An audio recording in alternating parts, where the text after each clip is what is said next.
test, you will actually be able to see if you've had a recent infection, if you get a certain type of antibody. And then if you get the IgG antibody, you're going to be able to be in a situation where you know that you've cleared the illness probably for several weeks. So it's important to do. That opportunity is available not just at the Orange County Convention Center, but also at the Jacksonville drive-through test site, at the Palm Beach, West Palm Beach ballpark site, at the Miami Beach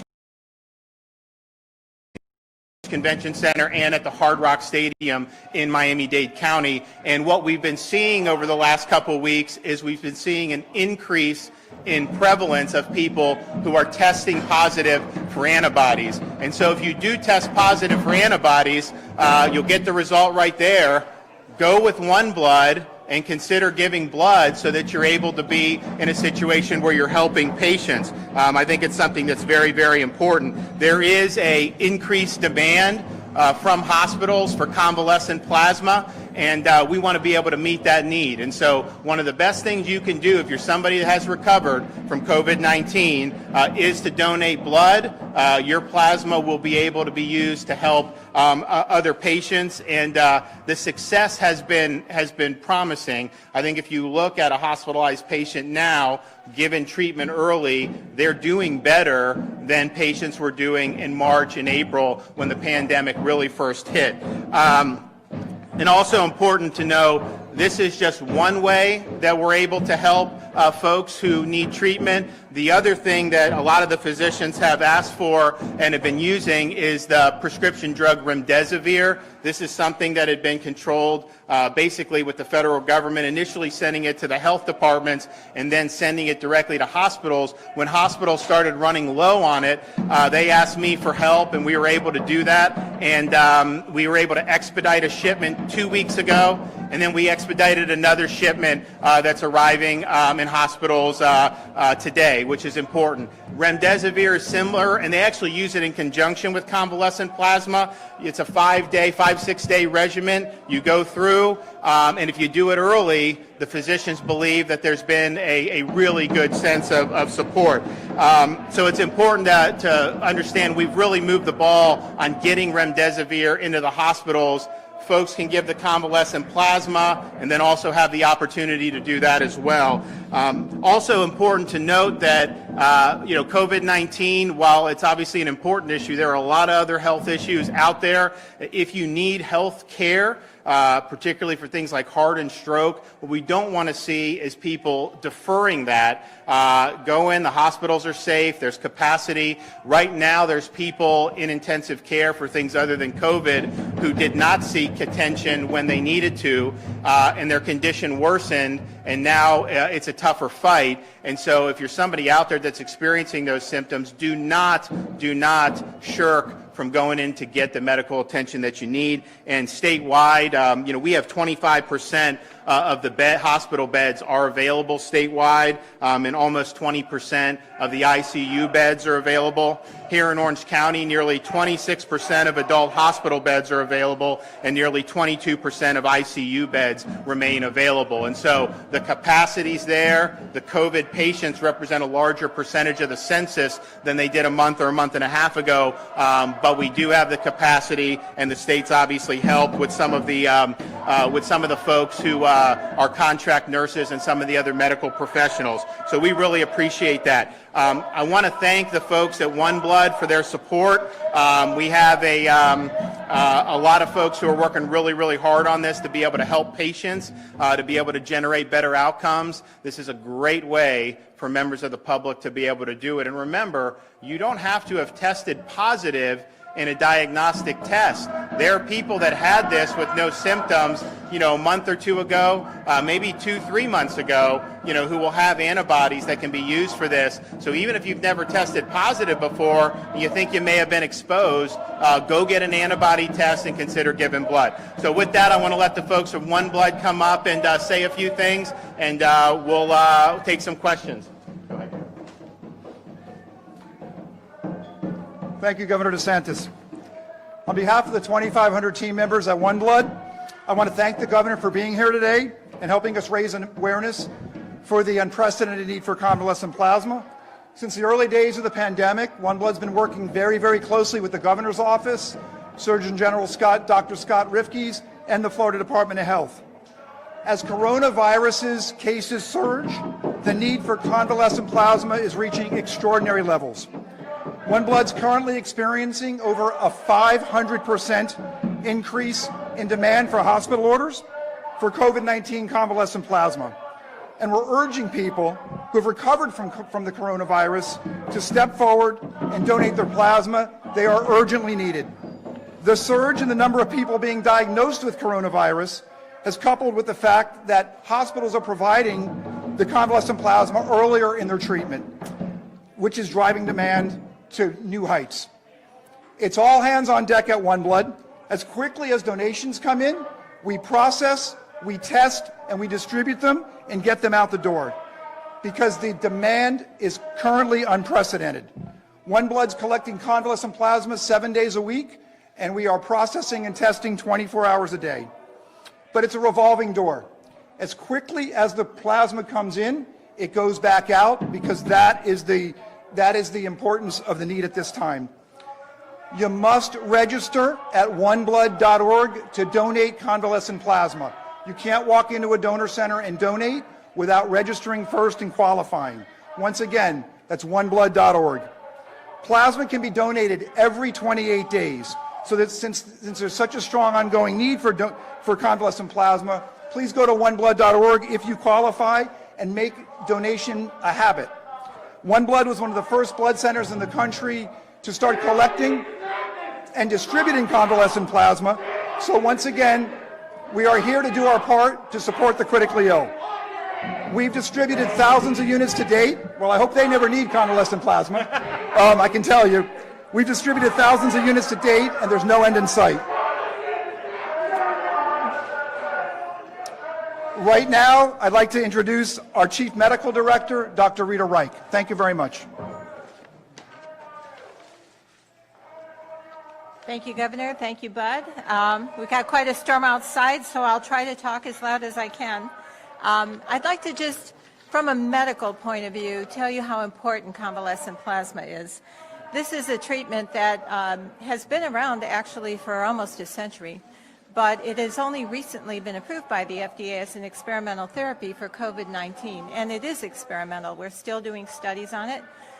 We're still learning as we go.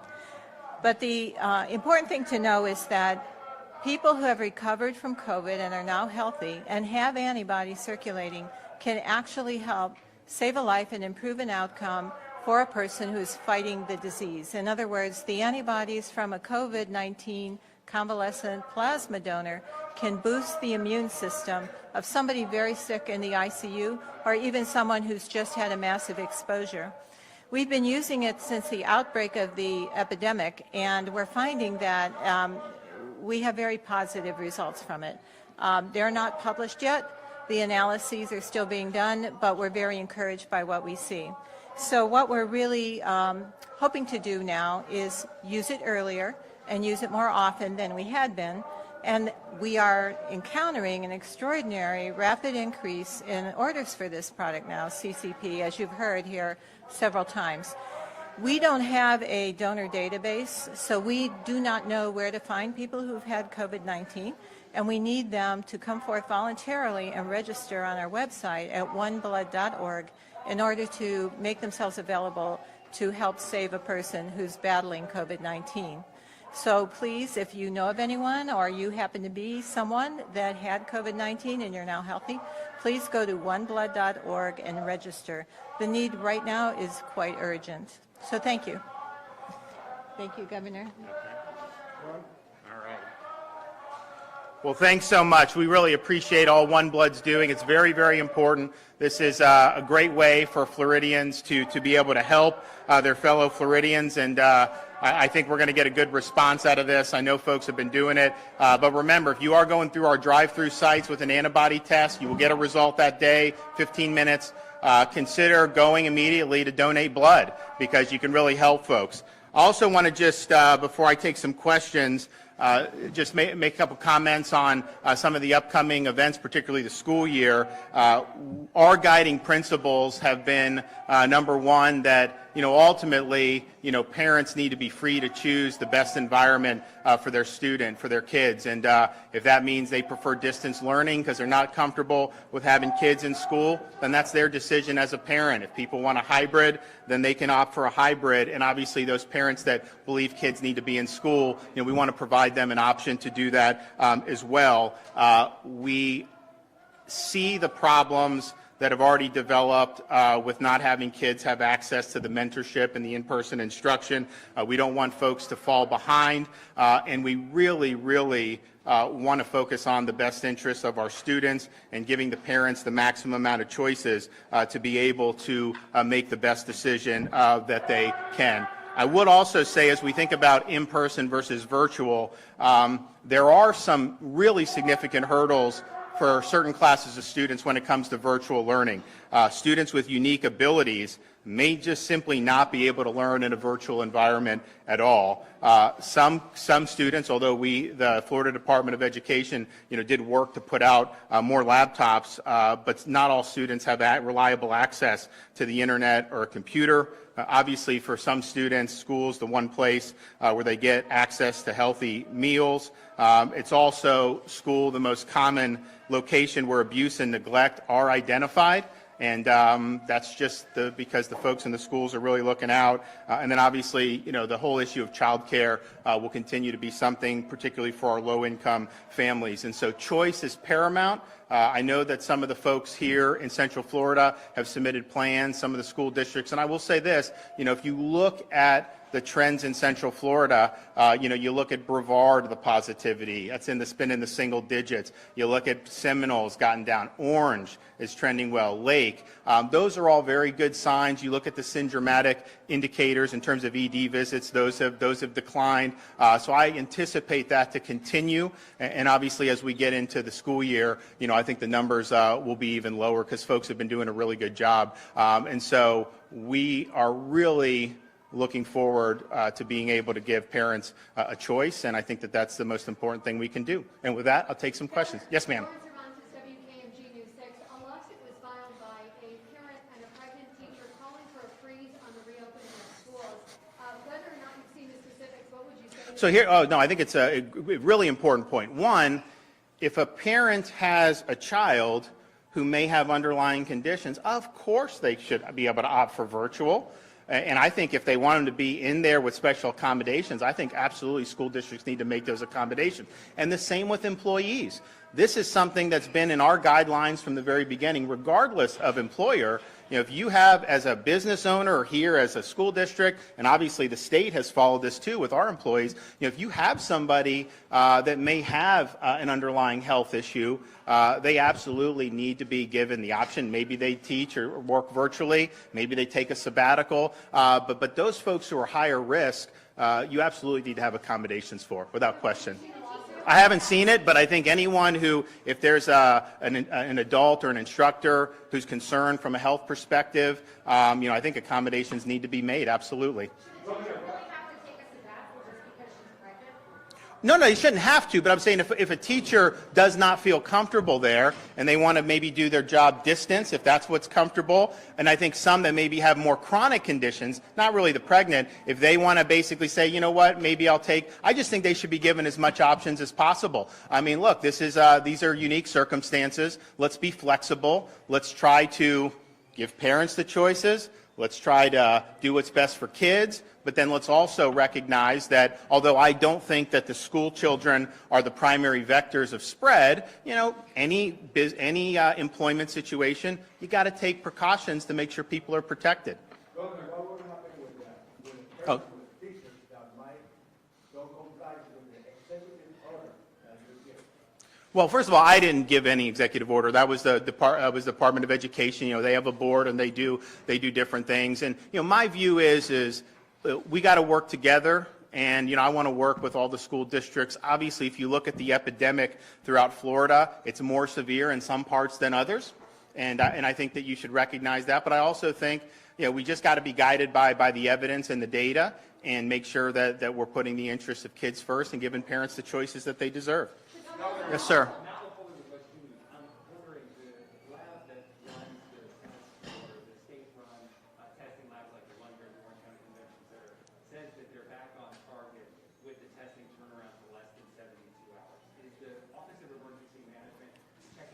Which lab was that? the bioreference lab. Okay. And is the state checking in on that? And what else is the state doing to make sure that testing turnaround is sped up across the state? No, it's a great question. I think we went into this, all the labs were promising when we went into phase 1, 48 hours, and we figured it'd probably be 72. But what's happened is the country is testing more than anywhere else. So they have hundreds, I think it's 700, 800,000 tests a day, and the labs have gotten backed up. So the emergency management, they're going through, and they're making changes as they see fit. What we debuted on Friday, and in Orange County was one of them, was, see, most of the people that are testing now, and this is fine, but most of the people that are testing now don't have symptoms. Maybe they were exposed, maybe they know a person that got it. Some of them are just curious. I mean, 25% of that are coming through our test sites are just curious. They don't know that they've been exposed, they don't have symptoms, they want to do it, and that's fine too. But we do have people that have symptoms, and you need to know whether you have it or not. And so we started a special lanes for symptomatic people, Orange County, Jacksonville, Broward, and Miami. And those were taken on Friday, package sent. I believe the results are going to come to the people today. So we'll check with the emergency management to confirm that. But the goal is if we work with specific labs, we understand that there's a certain class of test takers who are symptomatic, who really need to know one way or another whether they have it. That is the most important thing. And it's also just a test of a symptomatic person is going to be much more instructive. Because if it's positive and you have symptoms, well, guess what? You're infectious. Whereas if you have no symptoms and you test positive, that could be dead virus. I mean, the RNA will be there for a while, so you may not even be infectious anymore. And so that's why those symptomatic test takers are really important. So I think that's a good model. And what we're going to do is see how much capacity can we build in that model. And if we can continue to build capacity there, then really, anyone that has a symptom, we'd like them to be able to go. It gets sent out the same day. And if we can get it back, within 36 hours after the lab gets it, that's a huge deal. Governor, quick question. I know that you spoke about the data. Curtis McCall, Spectrum News 13. Yep. You talked about the data and references to the data. And I know there's been a lot of questions as it relates to the Florida Department of Health data. Can you talk to us a little bit about questions or people who may have questions in regards to that data? Some people asking about the state excluding repeat positive but including repeat negative. Well, no, they should not recruit either repeat. So when you do the percent positive for new cases, it's the total number of tests minus those who have previously tested positive, regardless of whether it's positive or negative. So if you've tested positive and you're trying to get out of quarantine and you have 2 negatives, those are not counted. If you test positive, those are not counted because that's not really telling us about anything with the spread. So it's a more accurate barometer because we've had people that have tested positive 5 times, 6 times while they're in isolation, and so that skews it. But then if you test negative twice, you've already had it. That's not necessarily meaning there's more negatives out there either. So that's how it should be done. They should not be counting it. There are issues, so I've asked the Department of Health to follow up. I know it's been reported about some of the labs. Traditionally, they only report the positives. Now, with COVID, we've instructed them to do the negatives. Most of them have done it, but I think as has been pointed out, there have been some labs that submitted 100% positives, and there's some labs that are doing that. Now, part of it is they want to get the positives out as quickly as possible so that people know, and the negatives can get backlogged. Sometimes they dump a bunch of negatives, but still, if you're actually going to use this percent positive as a metric, you kind of got to get all the negatives there as well. The other thing I've asked the Department of Health to look at is there was a case here in Central Florida where somebody, I think they were in their 20s, and they were in a motorcycle accident, and that was counted as a coronavirus death. And a lot of people are like, how is that possible? You get hit by a car, and then you're attributing it to coronavirus. And so I want them to go back and look. I think, though, the reason that's the case is because what CDC has said is anybody that tests positive, if they then die, that's a death amongst cases. But I think the public should to say, okay, if somebody commits suicide, for example, and then they turn up positive, should that be attributed to the coronavirus? And for the perspective of the state's reporting, they're just going to keep doing it the CDC's way. But at least I think the public should know, how many of those types of fatalities there are. Because, we've had families, who've been a little frustrated that they had maybe an elderly relative who had a really chronic condition, was in hospice, and then got infected in hospice, and then that was being attributed to corona when they had Alzheimer's or some other things. And so people have had questions about it. So I think that it just needs to be, okay, here's what the CDC is requiring, here's what this means, and then here are maybe some instances in which clearly it was somebody that died with rather than died because of. And obviously, most of these cases, respiratory distress, you're dying because of. So I'm not diminishing that. But there are some of those cases, particularly when you start talking about things like car accidents, which I think people kind of just scratch their head and say, well, why would that be something that was due? And I think that the reason is because they are following CDC guidelines. And I think CDC was just like, well, instead of us parsing this and trying to figure out, why not just include it, then maybe you can go back and parse it later. So I understand why they did it, but I think sometimes people see that and they get a little frustrated and they wonder, okay, come on, that's not really what should be there. So.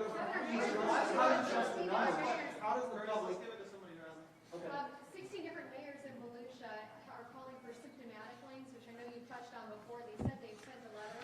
What would you say to them, 16 different mayors in Volusia County? So they want a test site just for symptomatic? Symptomatic lanes, yes. Well, we're doing the symptomatic lanes here in Orlando, the Jacksonville, whatever. I think, assuming that we get the test results back in a good order, this may be a model that we expand. And maybe what we can do is some of the test sites be dedicated just for symptomatic.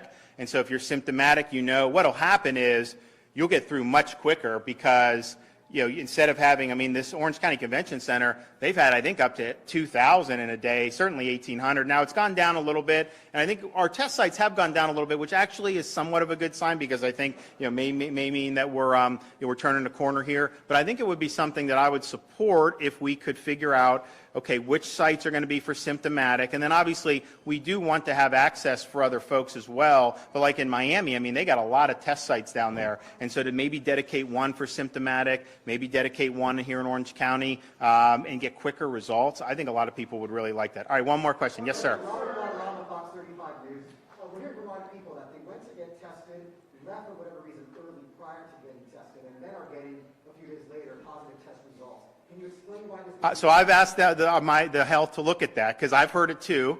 If you can give us, if people that have told you that are willing to provide their name, we're interested in investigating this because it's ridiculous. Some people sign up and then for whatever reason they don't go through with the test and then they just say you tested positive when you were not even swabbed. And I know like every time a test is run, there's a lot of money that goes to these labs. It's $100 a test. But for that to come back positive when there was no specimen submitted is problematic. So I've heard it enough to be concerned about it. And I would just say to the public, if you're somebody that this has happened to and you're willing to come forward and give us the details, because I think that needs to be corrected. How can you if somebody's just getting a test result without being swabbed, then what is that saying about some of the other stuff that's going on? I also want to know which labs is that happening at? I don't think it's happening at everyone, but if there's one or two that it is, it's a big problem. So, okay, well, everybody, donate your plasma. It's very, very important. You can make a difference in people's health and in their lives. Thank you. Thank you.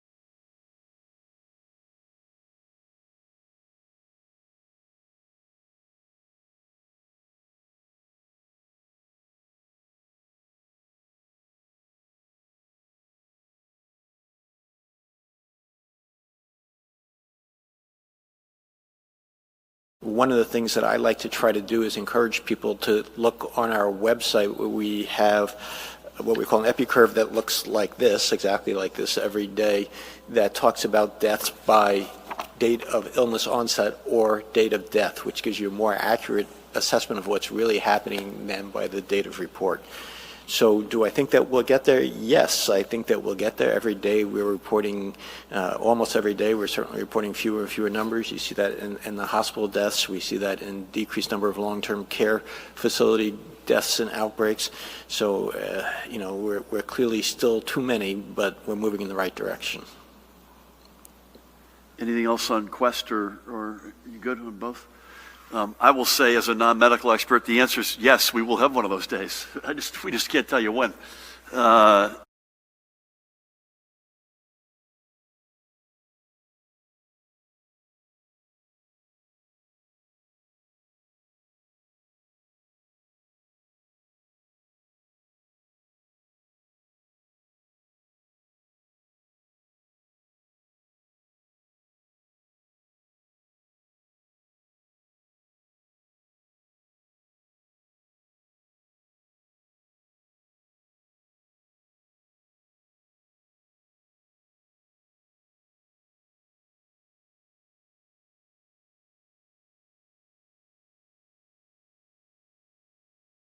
Increasing the tax rate a million.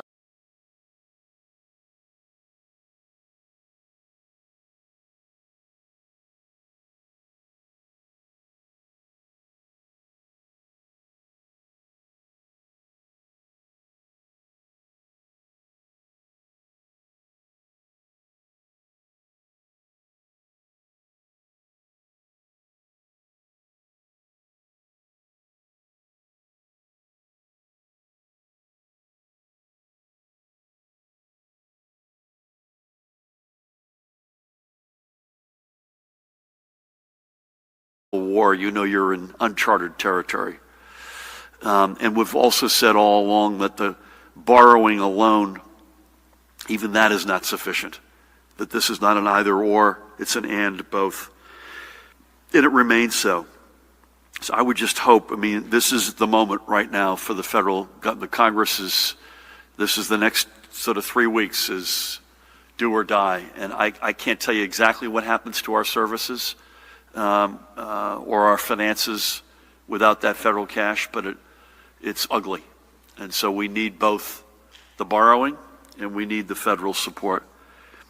The analysis is not that complicated, and it's by nature you're trying to project, and the number of 20 or more billion, for me at least, was from mid-2020 through the end of calendar year 2021. So the 20 to $30 billion number was in that period, and all it was is simply taking what expenses we expected were going to be rising, and more importantly or more acutely, the revenues that were falling off and continue to fall off a cliff. And I think you'll see a version of this. We're only a few weeks away. I've got to present a budget by August 25th. You're going to see a big semblance of that analysis in a very comprehensive budget that I'm going to propose in a few weeks. And so that's the best window of the so-called analysis. And I'm always happy to project at least some amount of conjecture what it looks like for the back end of 2021. But we'll at least give a picture as to best we think through the middle of next year. Yeah, I would just say that we haven't come up with the budget yet as it relates to revenue items. So we're working on that. We've had good early, very general, preliminary interactions with the leadership in both chambers of the legislature, and I thank them for that. But we are in the process in our own shop, with Treasury taking the lead as they always do, putting the budget together. And when we have something to say, we will say it. And hopefully we'll have a process that is a smooth one. And again, I have no expectation otherwise, because the early vibrations have been really good with the legislature to get there, and that will include whatever revenues that ultimately are part of the budget. Thank you. Matt, thank you. So, Governor, you said that you're going to give students the option for remote learning, and that it will be rolled out later this week. And presumably that's because parents or students are concerned about going back to school and getting sick. I'm curious if there'll be any similar protections for students, or staff and teachers in what's going to be announced later this week to give them the option not to return to the classroom. And also, I'm just curious what you make of the president citing that there was only one death, and there were actually two, of people under the age of 18 in New Jersey as a reason that schools should be opening up. How do you respond to the president's comments over the weekend? Is that it?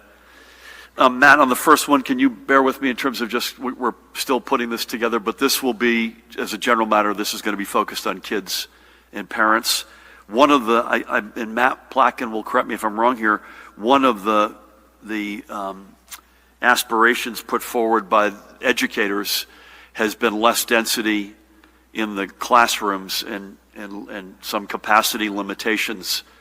And again, I don't want to predict where we're going to come out on the kids' remote learning options later this week, but if kids are remote learning, that is indirectly addressing capacity and density in the classroom. But beyond that, if you could bear with us. I did not see the president say that, but I heard he said that. This was an interview with Chris Wallace. I read several other highlights related to that, but I did not read that.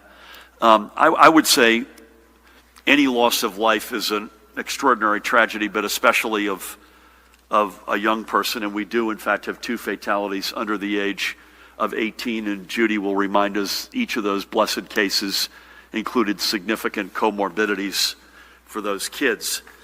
And, you know, again, any loss of life is a tragedy, and we care about it, each and every one of them. But to have only two losses of life under the age of 18 is quite striking. It's a point that we've made pretty frequently. The problem I have, and I say this with respect to with all due respect to the president, the problem is there's too little known, and I think this is a broad, and if Judy and Ed see this differently, they won't hesitate to come in.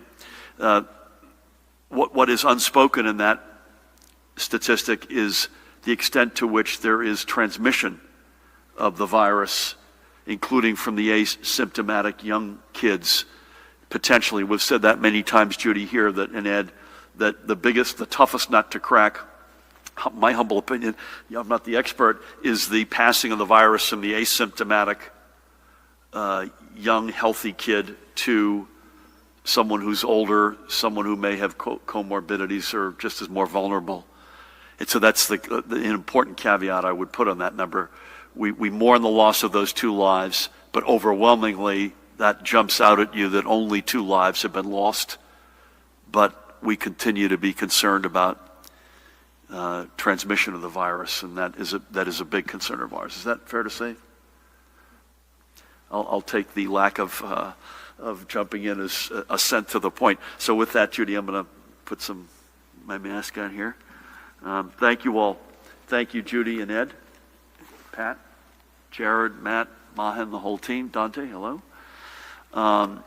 Again, we'll be with you virtually tomorrow unless you hear otherwise. We'll be here 1 o'clock Wednesday unless you hear otherwise. As I said, I hope by the end of the week we'll have more color on education. Again, having sat through yet another long meeting Friday afternoon, this has got a lot of moving parts. And so this is as complex a step, Judy, as I think we're going to take. Thank you, folks, for doing everything you're doing.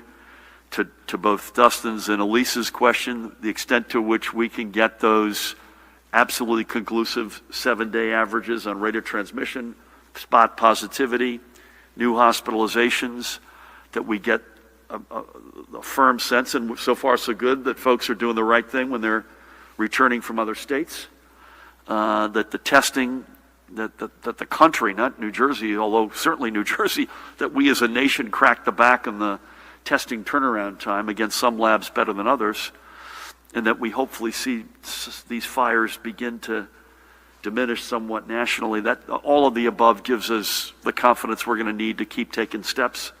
I'm glad we're doing the heavy contact outdoor sports today. We want to take the steps, believe me. We want to get indoors, whether it's a restaurant or a gym or a theater. We will get there. We're just not there yet. But if you folks keep up the extraordinary work, we'll get there sooner than later. Thank you all. God bless.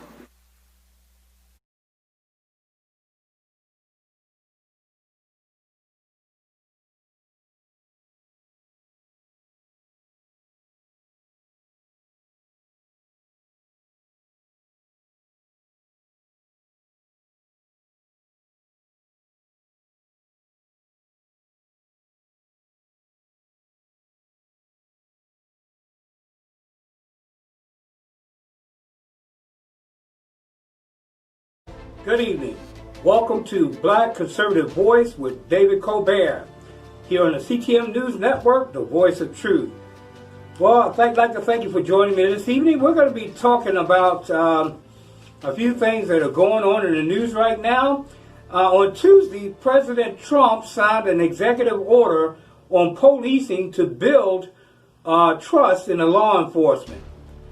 Then he quotes, he says, "These are incredible people, and it's so sad. Many of these families lost their loved ones in deadly interactions with police. All Americans mourn by your side. Your loved ones will not have died in vain," Trump said. "I can promise to fight for justice for all of our people, and I gave a commitment to all of those families. We are going to pursue what we said. We will be pursuing it, and we will be pursuing it strongly," President said. White House Chief of Staff Mark Meadows, Senate Majority Leader Mitch McConnell, Republican from Kentucky, and Republican Jim Jordan of Ohio, Senator Tom Scott, South Carolina, and Attorney General William Barr were among the numbers of dignitaries in attendance at the signing ceremony.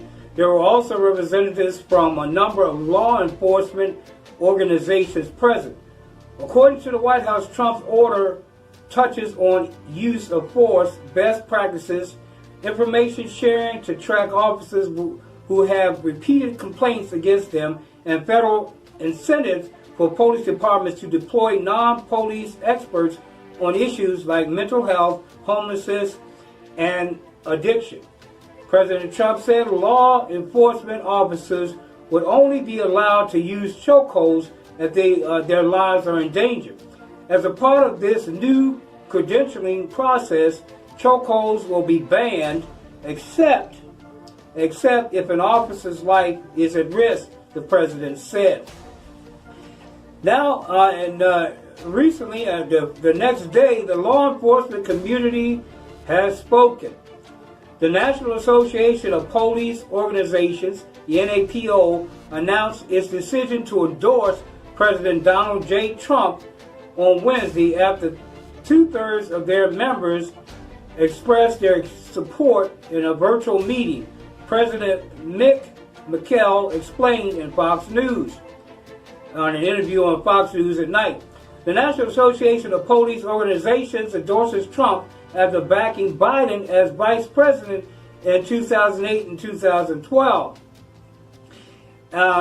President Trump earned that endorsement with a greater margin of two-thirds that participated in today's meeting, he said.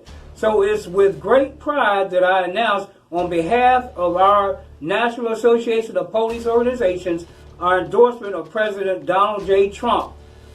Former NYPD Commissioner Bernie Kerik, who was also the guest in the show, said that the organization's endorsement of president's enormous, but only the beginning.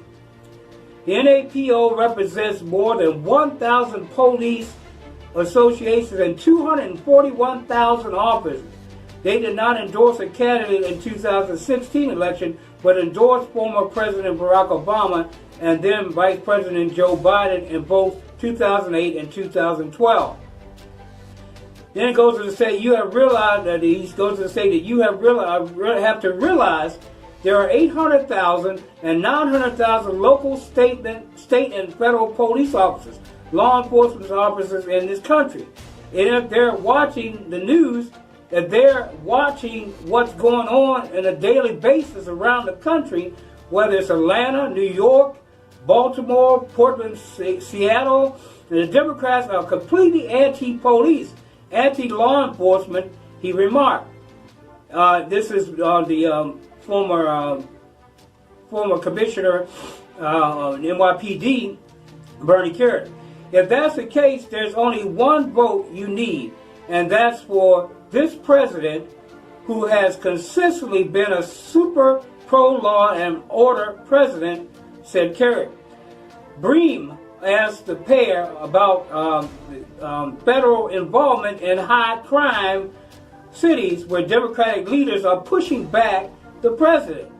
McKell said he was excited to hear what the president's plan is moving forward, pointing out the elected officials had distorted the president's executive order to help police officers secure military surplus supplies.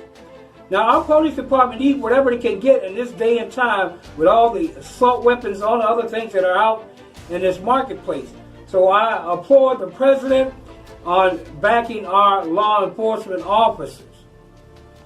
Okay. Then he goes to say, we're excited in anticipation of the president's announcement. He reiterated, adding that the president has continually supported legislation to include the Law Enforcement Mental Health and Wellness Act, things like that, and we anticipate and hopefully have another 4 years.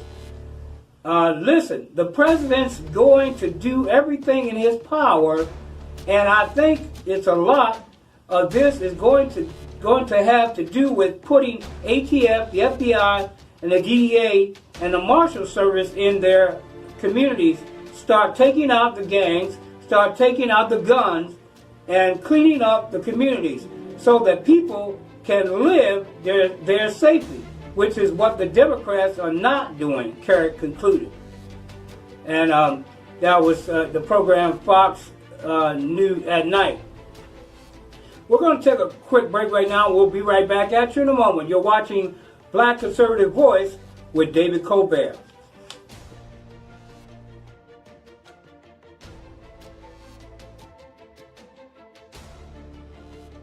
Welcome back. You're watching Black Conservative Voice with David Colbert. Recently, China Attorney General Bill Barr says that China is pharmaceutical and entertainment industries. Barr said that that the Chinese government is engaged in economic blitzkrieg aimed at dominating the global economy and replacing the U.S. in the world's top superpower.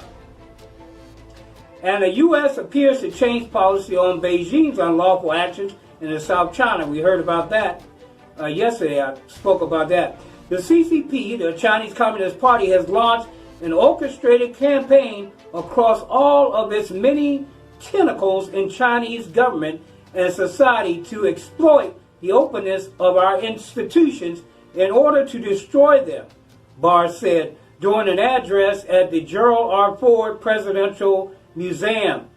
To achieve their goals, Barr said, the People's Republic of China is utilizing a wide array of predatory and often unlawful tactics that include currency manipulation, theft of intellectual property, and cyber attacks and espionage. Barr said the Chinese Communist Party Made in China 2025 initiated poses a real threat to the U.S.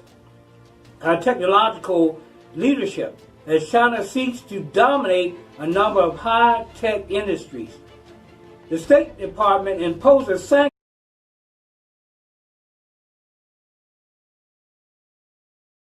and Buzz Aldrin take humanity's first small steps on a world that was not our home. 51 years later, we have three nations, the UAE, China, and the United States, all taking their own giant leaps to Mars with multiple spacecraft. And by the way, congratulations to the UAE for their successful launch yesterday. While this is a source of great national pride for each of these nations, globally, we can celebrate what humanity can learn and achieve when we invest in people, curiosity, and pursue bold, challenging frontiers. At Space Foundation, that is part of our mission. We are looking forward to bringing the world's space community together again at the 36th Space Symposium this coming October 31st through November 2nd, both in person in Colorado Springs and virtually. We are also doing our part through our Center for Innovation and Education to drive diverse workforce development and economic opportunity so everyone can find their place in the growing space economy. At no other time in our history have we seen anything like what is unfolding with these three unique missions to Mars. Each of them is a science and engineering marvel, but today we want to specifically call out the NASA and JPL team for building another remarkable rover, the Perseverance, that will kick up even more dust on the red planet, but also for building the aptly named Ingenuity Mars helicopter, the first aircraft to attempt controlled flight on another planet. And let me personally add from this retired naval aviator, to those who will fly Ingenuity over the landscape of Mars, your flights and performance really will change the universe, and we can't wait to see what we learn from this. The missions of Perseverance and Ingenuity, along with Mars-bound spacecraft from the UAE and China, could not be happening at a more important time. As the world continues to fight COVID-19, missions like those going to Mars give us hope and inspiration for the days to come. The mission teams behind this new round of visitors to Mars have certainly done their part to adapt to this difficult environment and lead by example. So to each of those team members at NASA JPL, the ULA Atlas team, and the UAE Space Agency and the China National Space Administration, on behalf of the Space Foundation and the global space community, thank you for your courage and character and showing us all that pioneering never stops. Today's webinar is part of our ongoing series called Space Foundation Presents, which is co-sponsored by Boeing. It's another example of our mission to bring you, the pioneering leaders that are making our universe more accessible to everyone, and we are grateful to Boeing for their support. To make sure you can be part of today's conversation, we are taking questions via Twitter using hashtag AskSF.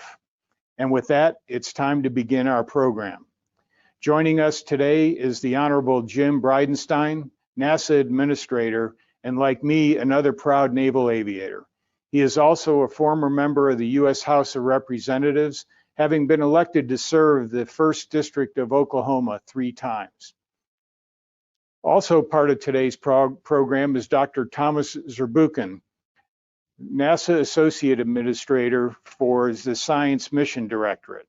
We also have Dr. Michael Watkins, Director of NASA's Jet Propulsion Laboratory, and finally, Ms. Mimi Young, who is the Project Manager for the Ingenuity Mars helicopter out of NASA JPL. It's an honor to have them join us today. Now, before I turn the program over to Thomas Dormy, Space Foundation Vice President of Washington Operations, to moderate the discussion, we have a short video highlighting NASA's effort.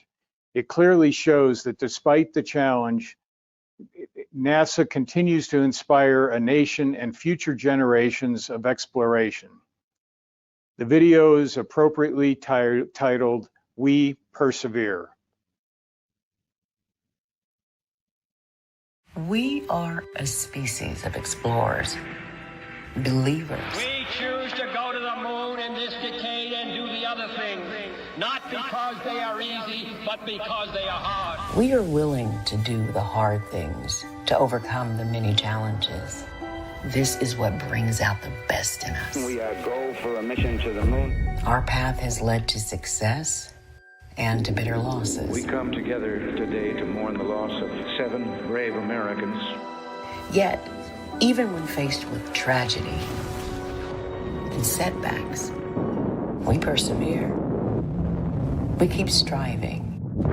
We keep believing. From space, we see our planet as a whole. We see the challenges facing it, and we face those challenges together. We will not give up. We challenge convention. We refuse to accept the status quo. The time at hand is hard, but we will persevere. We can still draw hope from the moon and the stars, from space. from exploration.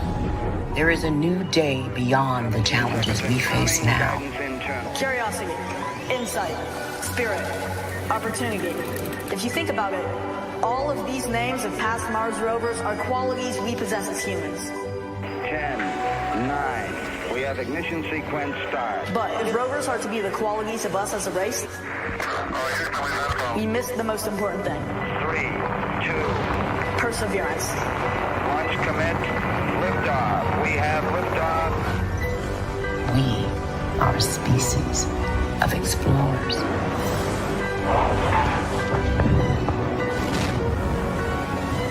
We will meet many obstacles on our way to Mars. But as humans, will not give up. We will always persevere.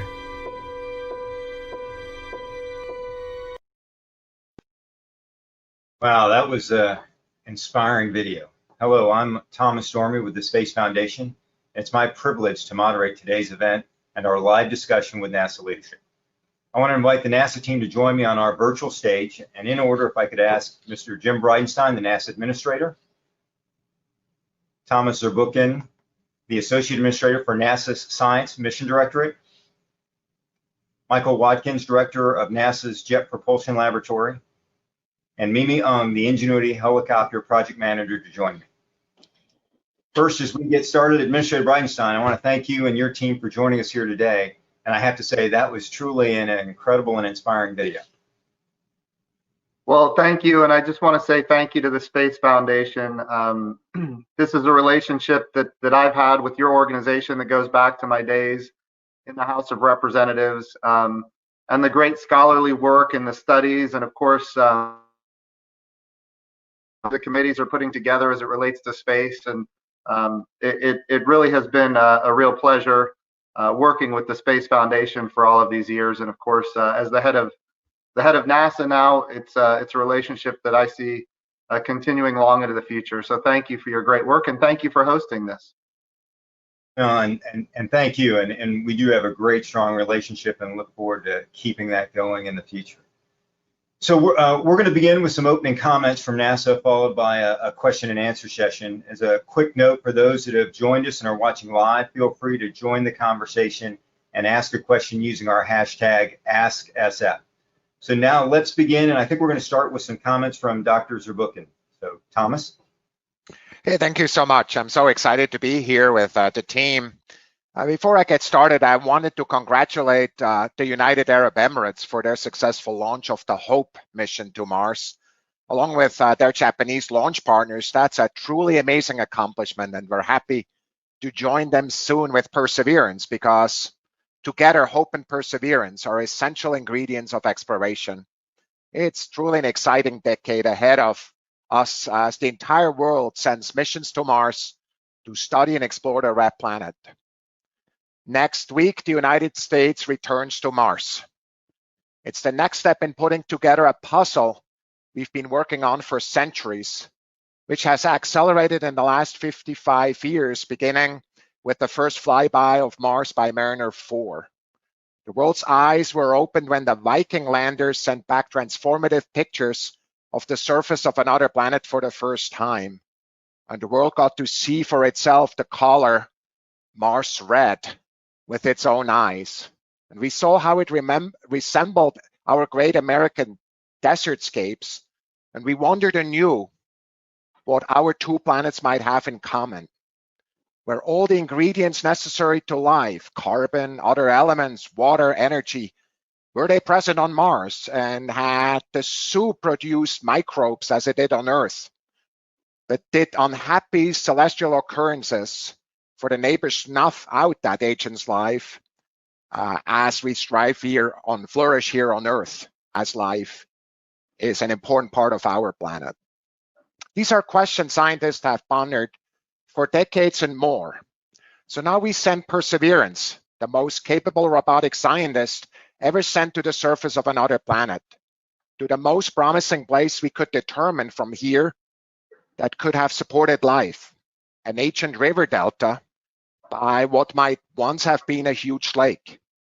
The Perseverance rover builds on the legacy of NASA's Mars exploration program and joins a fleet that right now includes a rover, a lander, and multiple orbiters.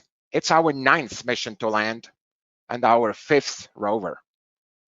Perseverance is our first mission to have astrobiology, in this case, the search for ancient life, as part of its top-line science goals. That current fleet of Mars, including the rover's planet-made Curiosity, which is still roving 5 years in, and all the missions we have sent historically, these other missions have all found things that led us to keep going down this path, having found organics, methane, signs of water in the past, and even now, Perseverance suites of instruments will take the next step. Perseverance is also the bridge between science and human exploration that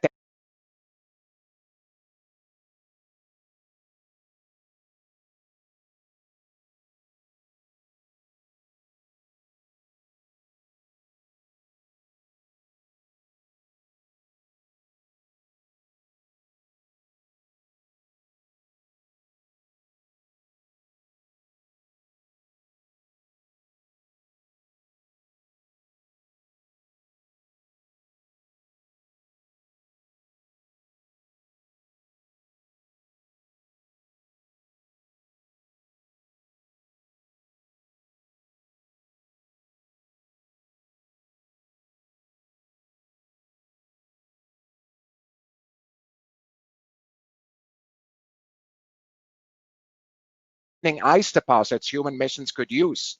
SuperCam and MassCam will survey and study the environment and turn amazing images. Basically, Perseverance will bring all human senses to Mars. We'll sense the air around it, see and scan the horizon, hear the planet with microphones on the surface for the first time, feel it as it picks up samples into cache, perhaps even taste it in a sense as Pixel and other instruments sampled the chemistry in the rocks and soil around it. As humans prepare for the greatest adventure here in person exploration of Mars, our robots can help. Moxie will help demonstrate how we might live off the land by converting carbon dioxide into oxygen that we can breathe, or for rocket fuel. Sherlock, in addition to searching for organics, uses spacesuit material for calibration, which will also help us learn how it degrades on Mars. And technologies such as MEDLI and terrain relative navigation, TRN, will help us help our rover to the surface and also provide data that is important to landing future human missions on Mars. Jim is going to talk a lot about this and this important context of human exploration as well. A helicopter named Ingenuity will demonstrate powered flight on another planet for the first time. I really look forward to seeing this Martian Wright brothers moment. Mimi will tell us more about this. I'm just so excited about it. And Perseverance is going to prepare for humanity as long last to hold a piece of Mars in our hand, not just a meteorite from somewhere, but a piece of an actual surface with its geologic context, analyzed with the best instruments there for us to study back on Earth with the instruments as the best instruments humanity has available to themselves, not only today, but also in the future. This is the first leg of humanity's first ever round trip to another planet. And this amazing explorer could not have been ready for launch in this transient window we have without the perseverance of teams across the country and the world who struggled and sacrificed through the global pandemic to keep their sights on this milestone of humanity. Their work and this mission embody the agencies and our nation's spirit of persevering even in the most challenging of situations, providing inspiration and advancing science and exploration. And the mission itself personifies the human ideal of persevering towards the future. Mike is going to tell us more about this especially. Perseverance carries our hopes and dreams, the names of 11 million people from across the world who sent in their names to go with us under the plaque we read Explorers 1. I just want to tell you, both of my parents who are no longer with us, their names are there. That is really meaningful to me from that perspective, as well as also my family who's here, who's all of their names are on this list. And Perseverance carries the goodwill of the entire space community that we and other nations all send missions to Mars this decade. It reinforces NASA's commitment to working with our international partners to accomplish stunning achievements in science, technology, and exploration. So when Perseverance launches, it takes us all. Every one of us will have a chance to learn from and be inspired by this mission. Anytime we attempt something that pushes us to the next threshold is a time to celebrate. It is a big moment, a milestone for humanity that we all share. We explore and discover together, and together we persevere. And with that, Thomas, I'm sending it back to you. Hey, thanks, Thomas. Thanks for this. That was a really great overview, and I think it framed the importance of not just this mission, but what NASA, is doing at large with the scientific explorations. Now I'd like to invite Dr. Watkins from JPL to make some comments. Mike, over to you. Okay, thank you, Thomas and Thomas. Exactly as Thomas Zurbuchen said, the name Perseverance, to a certain extent, it means two things. It means our rover, that's the most capable rover ever sent to another planet. It also means the 1,000 team members, or even more than 1,000, that built Perseverance and will operate it on the surface. And I'm going to talk a little bit about that team before we talk more about the machine. To make a mission like this be successful, to get it to the launch pad, to get it finished, to get it to Mars, it takes a lot of perseverance. It takes a lot of brilliant hard work in the best of times. And I don't think any of us anticipated this COVID pandemic. And right during the most busy time of the mission, so the time when we are working 3 shifts a day, 24/7, trying to finish up the final assembly, put the clean flight hardware on, do all the final testing, and make sure that we are ready to go. That's right when we were hit by the pandemic. And so what we have done, of course, is pull out all the stops and making sure that our team stayed safe. So that means lots and lots of telework. So lots of folks staying at home, just like everyone watching, trying to operate the test beds, trying to write software, trying to do lots of work from home. And then when they're in the office, when they had to actually get in there and touch hardware and assemble hardware, lots of PPE, lots of social distancing, and really, lots of mental stress. I think all of us have experienced that, but this team had it doubly. We have about 100 folks down at the Cape, at the Kennedy Space Center in Florida, doing the final assembly. That's where Perseverance is right now, and another several hundred at JPL, working on the final testing and in some cases the final hardware that we shipped out to KSC just recently. Those folks not only had to deal with having sometimes family at home and that kind of stress. In some cases, they were separated. Sometimes they had to self-isolate or they had to be quarantined. And they couldn't, have the normal de-stress behaviors. And so I really just cannot say enough about how incredible this team was. As I mentioned, it is a heroic effort, in the best of times. And this team really knuckled down and completed this really on schedule, and we are ready to go. And I will acknowledge, not just the JPL team, but of course the ULA launch team, a lot of our instrument folks and the KSC team as well. So it's really a team effort. I'll also say that the NASA as an agency really came together as a family. We were in terms of transporting people, transporting critical hardware out, and really it's just been a surprisingly smooth experience given all the troubles with COVID. And so here we are basically at the pad, ready to go. And so, we intend to launch at the end of July, and we will get to Mars in February. Now, when we get to Mars, we're headed for a landing spot, Jezero Crater. Now, the scientists have pored over every image of Mars we have from Mars Reconnaissance Orbiter and characterizations from the XRISM instrument and others in terms of what is the best site on Mars that had ancient habitability. We believe had ancient habitability. We learned a lot from Curiosity at Gale Crater. But also can preserve signs of that habitability, maybe signs of biosignatures if they existed. And so the scientists selected Jezero Crater. It is in fact a crater on Mars. It has a river delta in it. It looks just like a river delta that you'd find on, somewhere on planet Earth, but it dried up about 3 billion years ago. So we are looking for ancient biosignatures. We're looking for the best spots on Mars. It's a clay-rich environment where these signs could have both formed and then been preserved. But of course, when we land, even with our great landing system and with our terrain relative navigation, we touch down somewhere in our landing zone, our landing ellipse, we call it. And then our scientists have to find the very best spots, right? They've got to find those gems, those pots of gold that are there that represent this critical habitable environment and possible biosignatures as well. And that is where the mission again becomes a human and machine mission together. It becomes a partnership between robotics and humans.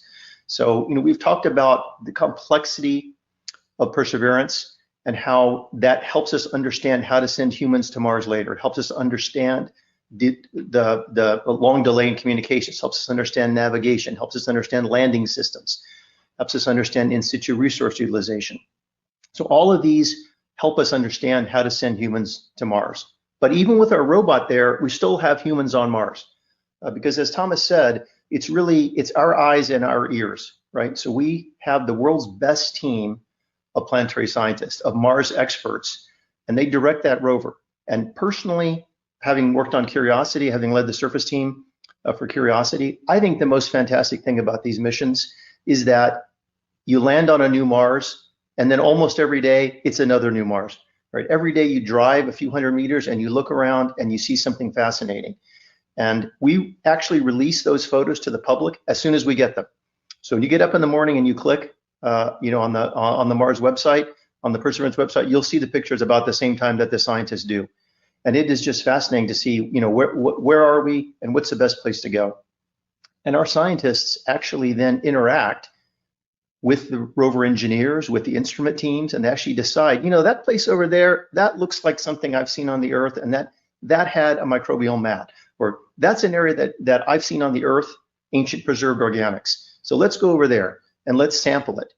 And we have a fantastic set of instrumentation. We can detect organics very strongly with some of our instruments. We can use X-rays, we can use ultraviolet, we can use a whole range of things besides cameras to really hone in on whether these are the right sites. And then when they are the right sites, of course, we have this fantastic coring machine that goes in, collects a sample of that rock, seals it up in a tube, and later we're going to go bring it back. And that's, as Thomas said, that's the first step in our round trip for Mars sample return. So really this mission, we're out there trying to find something we've never found before on another planet, and then we're trying to capture it and isolate it and bring those samples back to take a close look at them, much like they do with the moon rocks. Because we don't really land on Mars that often, so this is, we've done it 8 times. This is our 9th. Hopefully be our 9th successful landing. We use these advantages on the surface to also test out new technologies, right? We want to keep pushing the envelope forward of what we are capable of on the planet Mars. And so in this case, we carry a couple of technical demonstration experiments, and Mimi Ong is going to tell us a little bit more about that. So Thomas, let me kick it back to you. Yeah, Mike, and thanks for that. I mean, you really highlight the complexity, but also the team effort from start to finish, not just now, but once we land on the planet. And it's really great to hear how the public can follow along through that whole process. So that's amazing. So yeah, let's hear from Miss Ung, who is leading the effort with the Mars Ingenuity helicopter. Mimi, over to you. Hi, yes. Thank you, Mike. Thank you, Thomas. Thank you for having me here. It's really exciting to be here. As Mike mentioned, there are 3 technologies being demonstrated on Mars 2020. The terrain relative navigation for safer landing in hazardous terrain, MOXIE, which converts carbon dioxide to oxygen for in situ resource utilization, and the Mars helicopter. So NASA performs technology demonstrations, tech demos, to demonstrate advanced capabilities for spacecraft for future missions. The Mars helicopter tech demo will be the first ever tech demo to attempt a rotorcraft flight at Mars. In fact, as mentioned earlier before, we as human beings have never flown a rotorcraft, a helicopter on anywhere outside of our own Earth's atmosphere. So really a right spread moment, but on another planet. So for NASA, the Mars technology demonstration, Mars helicopter tech demo, is motivated by the potential to add the aerial dimension to space exploration. For example, at Mars, today we explore Mars from spacecraft in orbit and rovers roving on the surface. In the future, there'll be astronauts on the surface. And the helicopter can serve as scout for rovers and astronauts. Helicopter can also allow us to reach places that are simply not accessible today without being able to fly. So yet a tech demo on Mars helicopters never done before. Why? It's not easy to build a rotorcraft to fly at Mars. So the atmosphere is really thin. I mean, compared to Earth's, it's about 1%. So a vehicle to fly in Mars has to be really light, and it has to, spin really fast. So for this technology demonstration on the Mars 2020 opportunity, the helicopter we've built is named Ingenuity. And Ingenuity has a rotor system that's 1.2 meter in diameter, and the entire vehicle has to weigh under 2 kilograms. That's about 4 pounds. So to build this vehicle that weighs about 4 pounds, while having the capability to fly and land autonomously and to survive and operate autonomously at Mars, right, remotely operated from Earth, that's a huge challenge. It's a tiny package with tons of capability packed. So to build this, there is a significant team behind this team. And I wish really our team, I'm here to represent our team. I wish everybody on our team could be here to share the stories. We really have so many, everyone from different disciplines involving from the fundamental mathematical equations to mechanical, electrical, software, thermal, avionics, materials and processes, and even the special test equipment and facilities that it takes to build and test something for the very first time. So everybody in each of our discipline really had to reach out of the box, excel in our own discipline, and really work truly as a team, all to pack all of this into this 1.8 kilogram, 4 pound limit. And the day our vehicle weighed in a hair under 1.8 kilogram. That was a huge day for us. So since then, we've performed the helicopter test flights in a simulated Mars atmosphere in the 25-foot diameter space simulator chamber here at JPL. We've performed test flights and compared the flight performance to the mathematical models that we started the design with originally. We've tested the vehicle in simulated thermal environment, dynamics environment. We have tested it with Perseverance rover. And very importantly, Perseverance has tested deploying us from the belly pan of the Perseverance rover successfully to the surface. So at this point, we've performed all the tests that we can on Earth. And the next step really is now to do it in the real environment this Mars helicopter Ingenuity is designed for, in space vacuum, as soon as after launch, and finally on the surface of Mars. So at this very moment, Ingenuity is accommodated on Perseverance rover, waiting for the upcoming launch. And after Perseverance rover lands on the surface and has done the rover checkout, the rover will deploy the helicopter to the surface of Mars. And from then, we have a 30 Martian day window to do our flight experiments. So we have up to 5 flight plans to be performed in that time period. And the first and foremost, the most important flight for us, for our team, is the very first flight where we'll repeat the flight that we have tested multiple times in our test chamber here on Earth. So doing that in situ at Earth, in situ at Mars, in the Mars environment will confirm the algorithms, the tests that we've performed on Earth. So, and then after getting that first flight, then we will be performing more bolder and bolder flights of higher heights and further distances. So here we are, exciting days ahead. Helicopter is about to be launched. Our team is thrilled. It's truly the high risk, high reward phase of our project. High risk because every step forward, starting from launch, every event that we have will be a first time event, right? first in space vacuum, and then in the environment of Mars. But more importantly, high reward, because our algorithms and the tests that we have done on Earth, and really then operating in situ and learning from how to operate the very first rotorcraft vehicle in space from Earth. All of that experiences will be feeding into future, much more capable rotorcraft that we envision, and really add that aerial dimension to space exploration. And for our team, that is the ultimate reward that we've worked really, really, really hard for. So along that lines, while I have the opportunity to be in the same virtual room with you, Jim, Thomas, Mike, I really want to take this opportunity on the behalf of our team for having been there, for your unwavering support through these past years on taking on this endeavor. It's been really important, for us to have that unwavering support as we took on this really high challenge. And so finally, also, if I may, on a personal note, I came to NASA inspired for the opportunity to contribute to space exploration. And along the way, I also fell in love with making first-of-a-kind capabilities work for increasingly autonomous advanced space systems.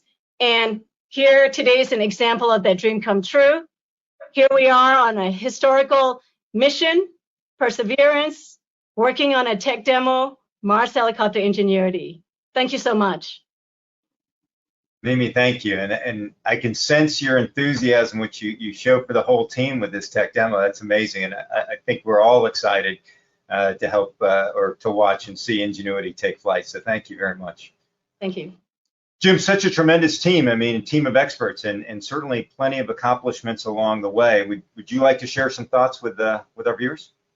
Absolutely. And Mimi, your enthusiasm is palpable. And I just want to say, to all the young people that might be watching today, Mimi is a shining example of the hope that NASA brings to the world. Think of a young girl who was growing up in Myanmar during some really difficult times, who had a dream of one day coming to the United States and working for NASA. That is who Mimi Ung is, and now she is leading a team that will, for the first time in humanity, fly a helicopter on another world. So I just want to say, this is a great. It really is. It's your story, Mimi, is a story of perseverance, and this mission that is Perseverance with Ingenuity as the helicopter is. This is emblematic of the greatness that comes from these kind of exploration initiatives. A couple of things that I want to highlight. And of course, everybody has said so much already. But I want you to think about for a second what we learned from two little rovers, Spirit and Opportunity. We learned from these two rovers years ago that the northern hemisphere of Mars was largely covered with water. Two-thirds of the northern hemisphere of Mars was covered with water. We learned that Mars at one time had a very thick atmosphere. And so it likely also had a magnetosphere that protected it from the radiation of deep space. In other words, Mars was at one time habitable. I'm not saying it was inhabited. Nobody knows. I don't know, neither does anybody else. But at one time, it had the ingredients necessary for having life even on its surface. And now we think about what we have learned because of Curiosity and some of our international partners. We've learned that Mars has complex organic compounds on its surface, all over the surface. So the building blocks of life actually exist on the surface of Mars. They don't exist on the moon at all, but they're all over the surface. We have learned that the methane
We have to fix the technical fix on enhanced unemployment. We're going to make sure that we don't pay people.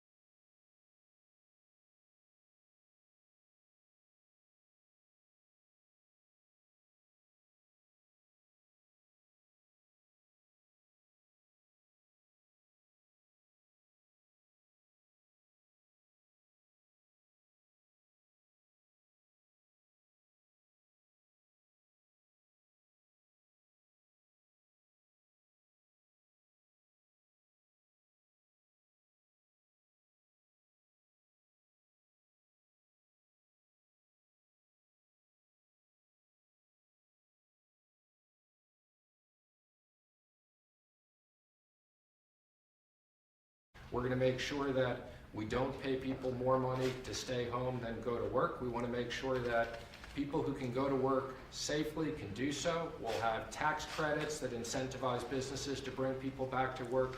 We'll have tax credits for PP&E, for safe work environment, and we're going to have big incentives, money to the states for education, for schools that can open safely and do education. So these are the priorities, as well as liability protection. We want to make sure that frivolous lawsuits don't prevent schools, universities, and businesses from reopening. Okay. Mike? Well, Mr. President, I want to say how much we appreciate the leadership in the House and Senate. Today's conversation is a continuation of your commitment to do whatever it takes to get the American people, American businesses, and communities through this very challenging time. The outbreaks across the Sun Belt are serious, but because of the support that we've had from, frankly, leaders in both political parties in the Congress of the United States, we're meeting this moment with expanded testing, personal protective equipment, and as you said, Mr. President, with the development and distribution of therapeutics and a rapid development of vaccines. That will all continue, but it's important that the Congress come together and provide additional resources for families that have been impacted, businesses that have been impacted. We'll make sure our healthcare workers in our states have the resources that they need, but also, Mr. President, we're going to continue to advance policies that will make it possible for us to open up America again and open up America's schools. And I look forward, I know as you do, in working with the leaders that are gathered here and members of Congress from both political parties to deliver another important element of a recovery package that will keep on working until we bring our country all the way back and reach that day that we someday put this coronavirus in the past. Okay. Rich, please. Yeah, tomorrow begins the process of socializing what we've been discussing with the administration over the last 2 weeks with our members.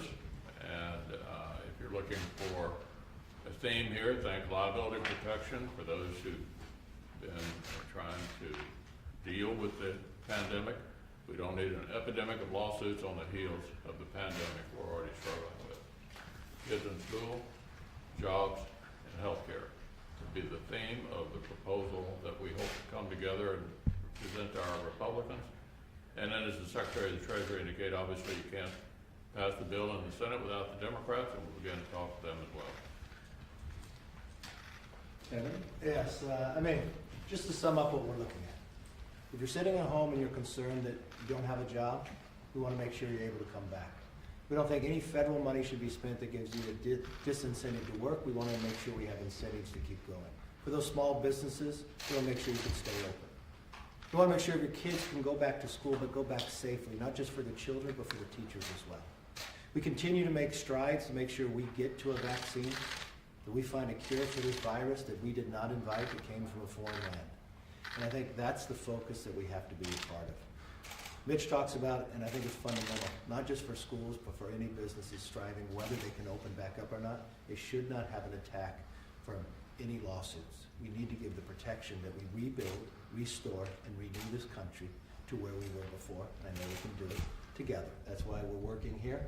We'll be reaching out to the Democrats, and I hope for that moment in time we put politics aside, that we look at one nation, that we don't sit back inside of a rule within a Senate that a minority denies the ability to have this debate, that denies the ability to help America unite and solve this problem once and for all. We are making great strides when it comes to therapies.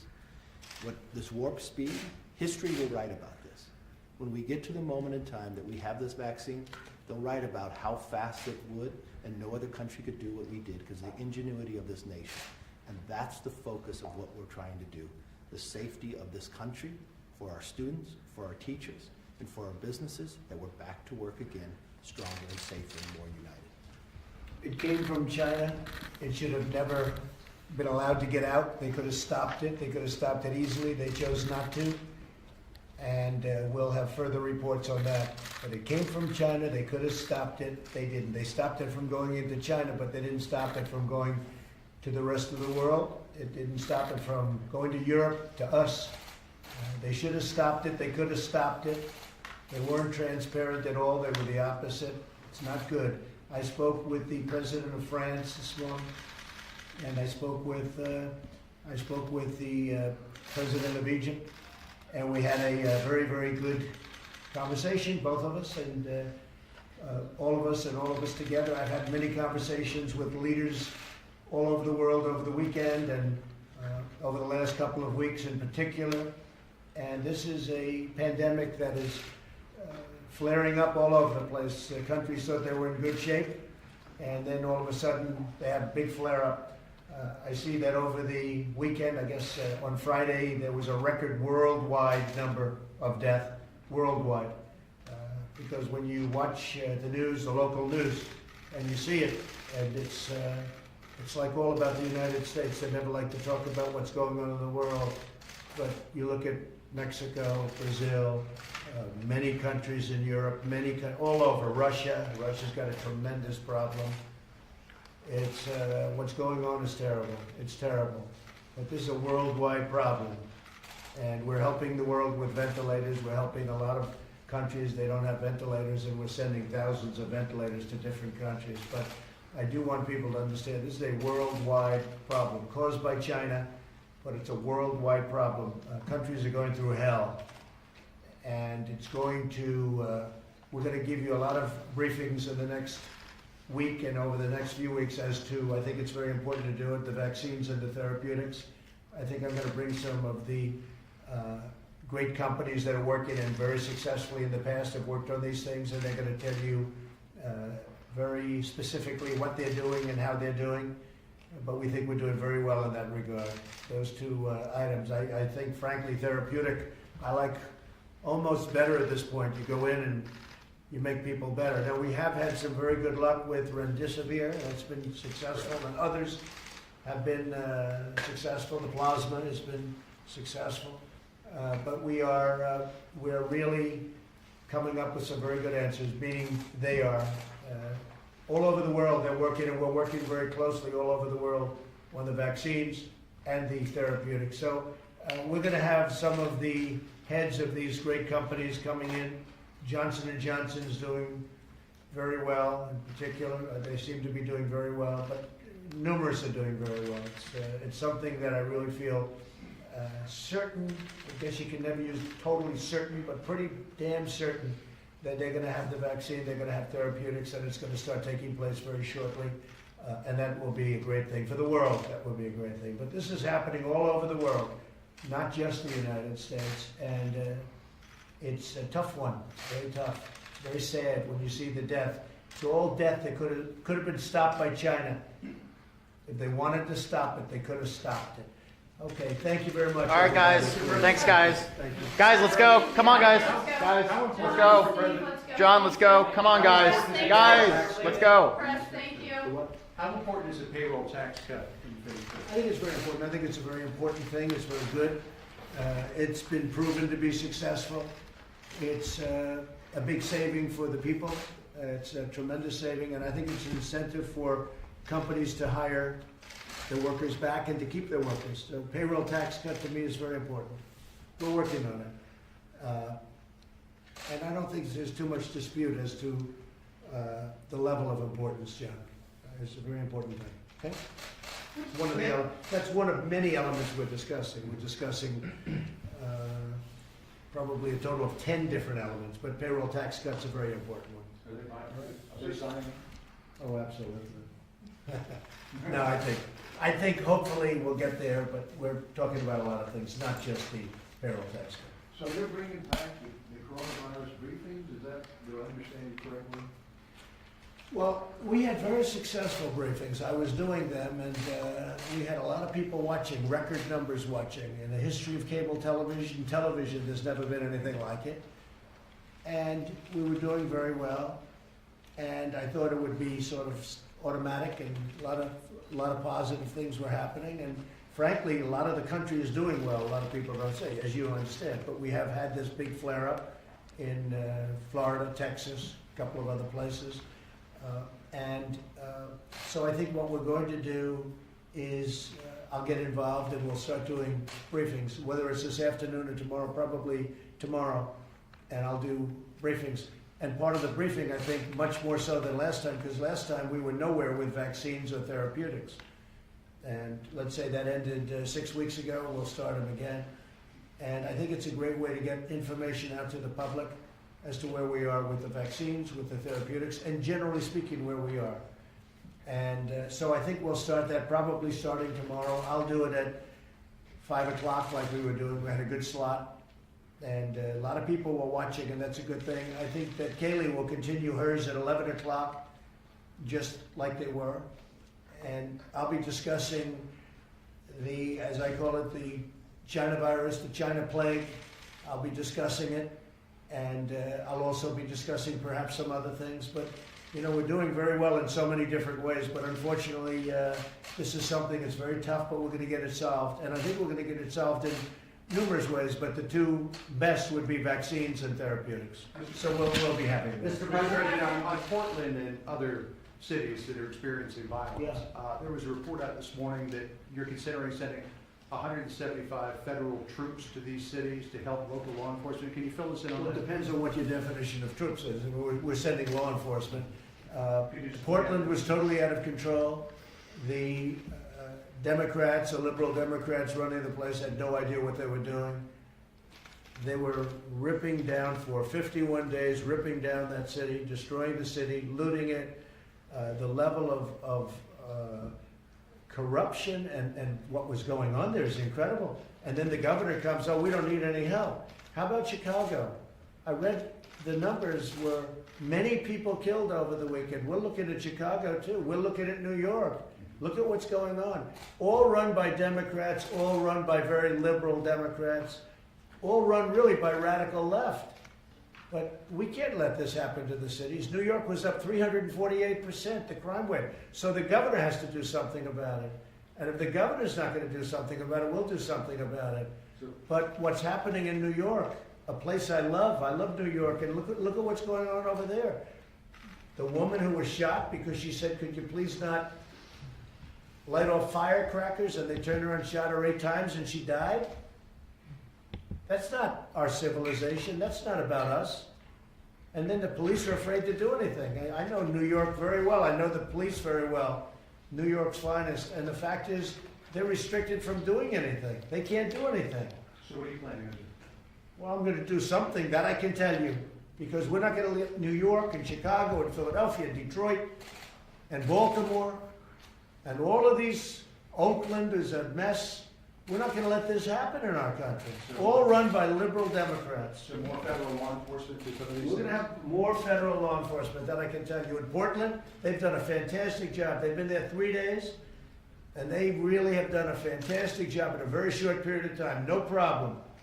They grab them, a lot of people in jail. They're leaders. These are anarchists. These are not protesters. People say protesters. These people are anarchists. These are people that hate our country. And we're not going to let it go forward. And I'll tell you what, the governor and the mayor and the senators out there, they're afraid of these people. That's the reason they don't want us to help them. They're afraid. I really believe they're actually maybe even physically afraid of these people, because what they're doing is incredible. We didn't just go there. This wasn't like it started right away. We went there after 51 days. We said, we can't let that happen anymore. But these are anarchists. And the politicians out there, yes, they're weak, but they're afraid of these people. They're actually afraid of these people. And that's why they say, we don't want the federal government helping. How about Chicago? Would you say they need help after this weekend? Do you know the numbers? Did you hear the numbers? Many, many shot, many, many killed. I'm not talking about 1, 2, was it 18 people killed? I think more than that. And you added up over the summer. This is worse than Afghanistan, by far. This is worse than anything anyone's ever seen. All run by the same liberal Democrats. And you know what? If Biden got in, that would be true for the country. The whole country would go to hell. And we're not going to let it go to hell. Thank you very much. All right, guys, let's go, guys. Come on, guys. Hey, let's go. Guys, let's go. Guys, come on, let's go. Steve, let's go. Steve, come on. Guys, let's go. Let's go, guys.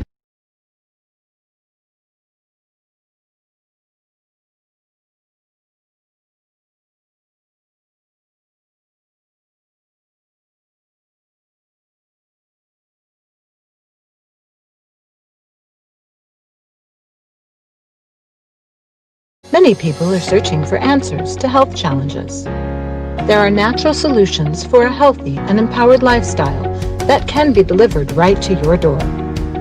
Email Carol at carolbirchwell.com and type Health with Corey in the subject line to receive a free ebook on essential oils. Visit carolbirchwell.com and connect with Carol via email for your free ebook. She will help you find the natural solutions that work specifically for you.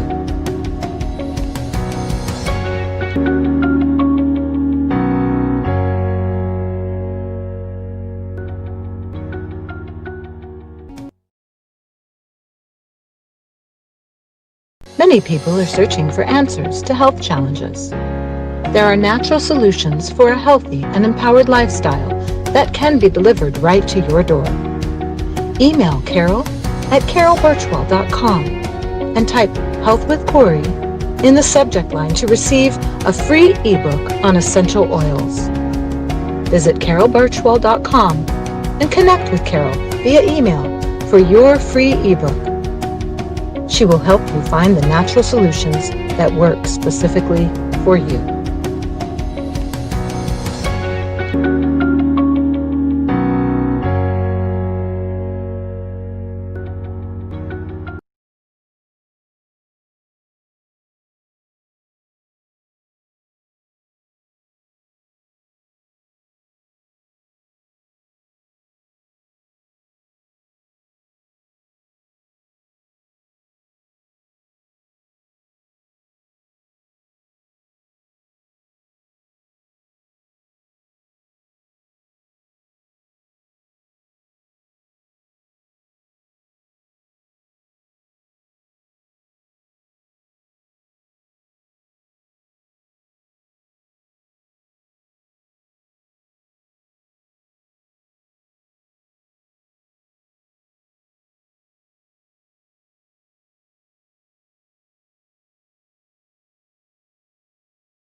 Melissa DeRosa, Secretary to the Governor. To her right, Robert Mujica, Budget Director.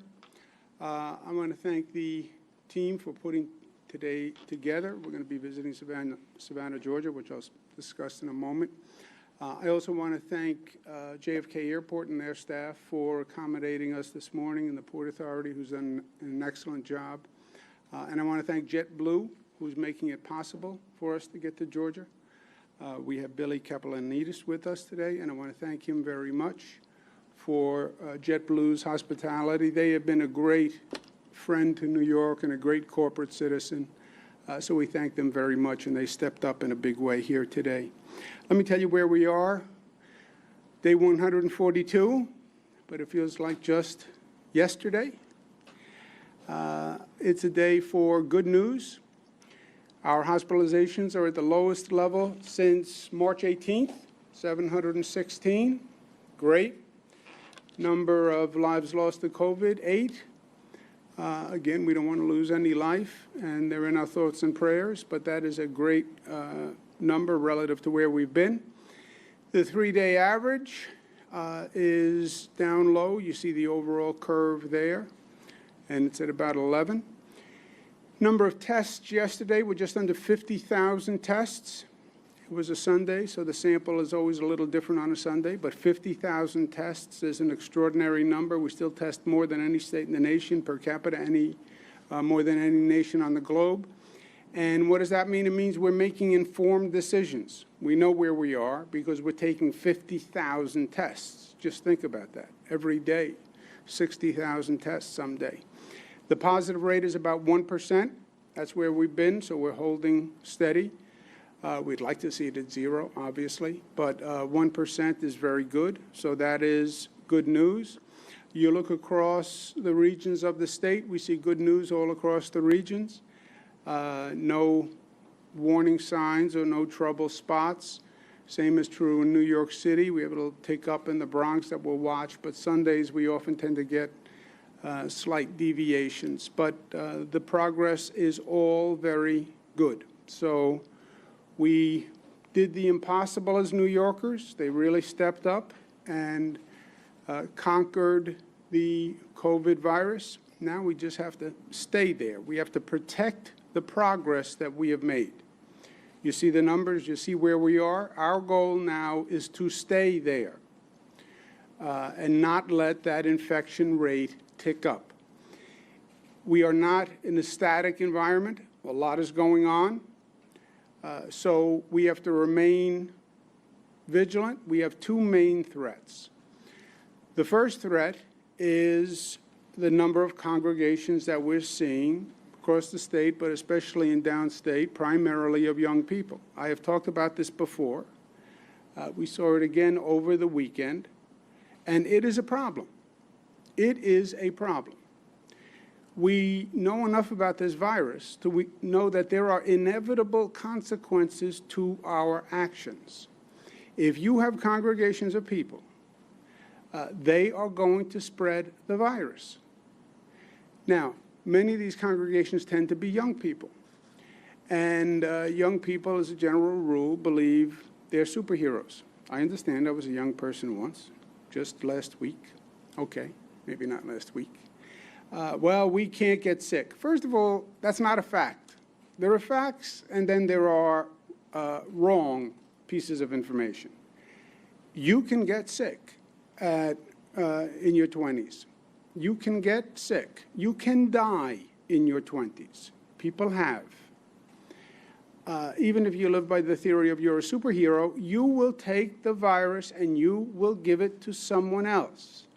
Unless you live in a hermetically sealed bubble, that will happen. You will go home and you will transfer it to someone else who will transfer it to someone else. And you could kill someone. So from an aspect of any social responsibility at all, it's not just about you. It's not just about you. It's about who you could infect and who you could hurt. And it has continued unabated, and it's getting worse. And I am telling you, it is a problem. It's not a new problem, but it is growing. To the partiers who come out, I understand the frustration. I understand you've been inside for a long time. I understand you're young. I understand people like to socialize. I get that it's the summer. I get that the work environment is not as tough, so you have the flexibility to go out. I get all of that. I really do. But I'm telling you it has to stop. And I'm telling you, in plain New York speak, as a born and bred New Yorker, it's stupid what you're doing. It is stupid. Well, that's not a governmentally appropriate word. It's a true word. Don't be stupid. That is good advice in life. Take it from a person who's lived a lot of life. Don't be stupid. What they're doing is stupid and reckless for themselves and for other people. And it has to stop. To the local governments, I've said repeatedly that the local governments are in charge of compliance and enforcement. If young people are going to come out and do something stupid, the local governments have to enforce the law. That's how it works in life. And the police department has to enforce the law. And they are not doing it. And that is their job, and they have to do it. I will tell you what's going to happen. I spoke to a number of restaurant owners yesterday.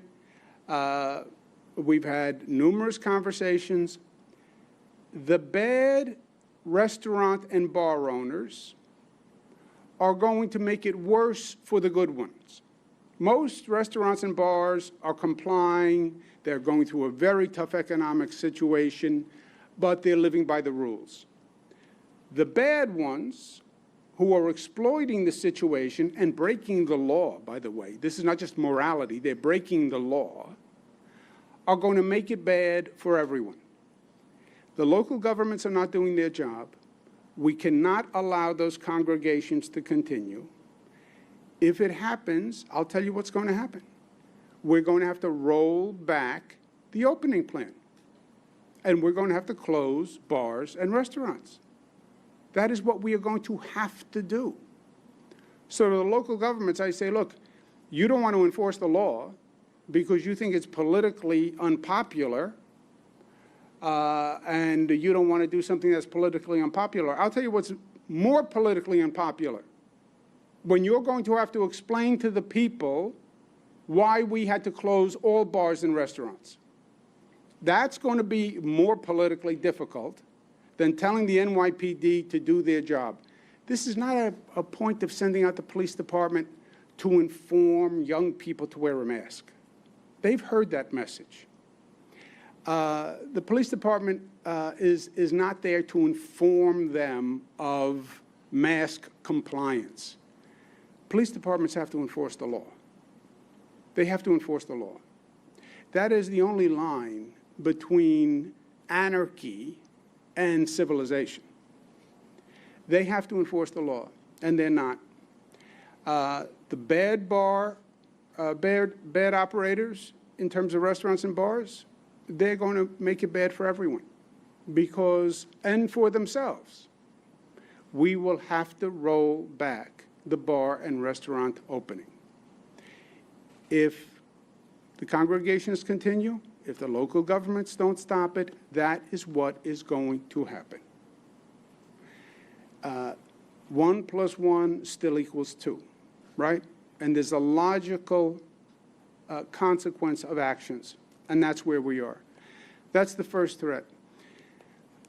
Second is we see the infection rate increasing all across the country. It's a fact. It's not getting better. It's getting worse.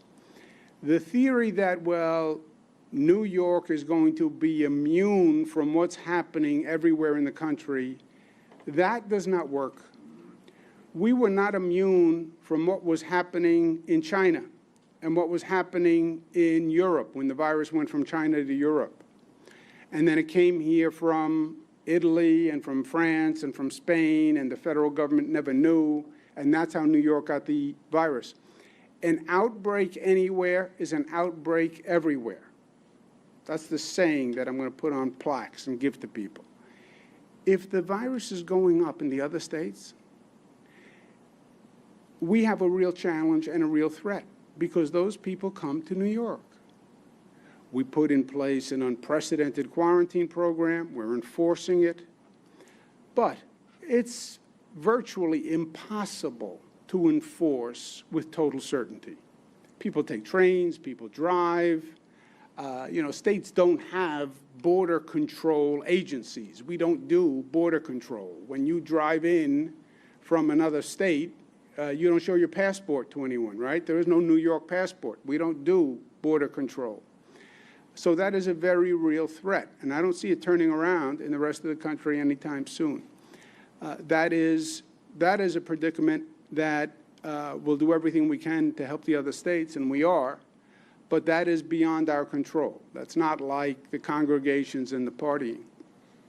Those are the two threats. Now, we're going to go help Savannah today. When we were in the thick of things, when we had those numbers going through the roof, I sat at a table like this one, and I asked Americans, people all across the country, I said, we needed help. Please come help us. 30,000 health professionals from around the country volunteered to come to New York. 30,000. Think about that. When New York was at its worst point, to come into our emergency rooms, come into our hospitals, to fight this dreaded disease. 30,000 people came to help us. I was floored. I was touched. I'll tell you the truth, I was inspired. You want to talk about courage and heroism and love and generosity. Come volunteer to help in a New York City emergency room when COVID is going crazy. 30,000 people say yes. I said that day, we will never forget it, and we will honor it, and we will reciprocate. Those people did not come for me. I just asked on behalf of all New Yorkers. And I know New Yorkers. We don't forget. We don't forget. And we live by the same code of generosity and love and community. So we're doing everything we can now to pay it back. And states and people all across the nation, but not just governments. California gave us ventilators. Oregon gave us ventilators. New England Patriots owner was flying a plane to China from Massachusetts to get PPE. They did us a favor and put PPE on the plane from China for us. I mean, people just did amazing things. I said, when I was younger and healthier looking, when we get past our apex, we will be there for anyone who needs help. And whatever they need, we will be there. I said, I'll drive personally and provide them with assistance. And again, that was a promise to pay forward that I made on behalf of New Yorkers, and we're going to honor it, and we are honoring it. We're sending drugs to Florida. We've been working with Atlanta, Georgia, on their needs. We've been working with Houston, Texas, and we're going to go to Savannah today. The federal government is still in denial about this virus. It still refuses to follow the science. It still thinks it's going to beat this virus by playing politics. And I've said to the president from day one, this virus does not respond to politics. It doesn't respond to bullying. It doesn't respond to rhetoric. It doesn't respond to denial. It is the science. What did we do in New York? We did it as a science. We did it on the numbers. We did it on the data. You're fighting a virus. The solution is medicine and science. It has nothing to do with the crazy politics of today. 5 months later, this country is still totally unprepared to deal with this. Been talking to other states and mayors and governors about testing. They still don't have testing. They still don't have tracing programs. They still don't have PPE. It's like we were on day one of COVID. They've done nothing in 5 months. This is so unnecessary that we are here and we're seeing these Americans lose their lives. It did not have to be this way. And we're going to do everything that we can to make it better. We're going to meet with Mayor Van Johnson and his team today. I've been speaking with the mayor, and we'll be in Savannah, Georgia. We'll tell them about what we did. We'll help them with testing programs, tracing programs. We're going to bring thousands of pieces of PPE, and whatever they need from us, they're going to get, because we are New York tough, which is smart and united and disciplined, and today's about the last word. We are loving. Thank you, America, for what you did for us, and we won't forget, and we'll be there for you when you need it, and today is one of those days when you need it. Questions? Governor, are you going to quarantine when you return from Georgia before No. today? You just spent 20 minutes talking about following the law. What does the law say? The law says you must quarantine. No, it does not. What does the law say? What does the law say? Read the law. It says, unless you're an essential worker. Bing, bing, bing. But I will take a test when I get back. It also says that if you are passing through a state for less than 24 hours, the quarantine doesn't apply. Governor, Got to read the law, even if you're a reporter. Governor, why Savannah, and why do you feel compelled to go? Is this just a publicity stunt? I feel compelled to go because I know a little bit about this. I've been in the midst of it. I think I have a value added, and because I represent the people of New York, and it's not me who's going, it's the people of New York who are helping Houston and Atlanta and Savannah, Georgia, and any place that needs assistance. We will be there. We are in a position to help where we are now. Our numbers are down low. We have the medical staff, we have the equipment, we have the ventilators, and we have knowledge of how to do this. And I will go anywhere in the country that needs help. But if it's not about you, and you consider the supplies, why are you going?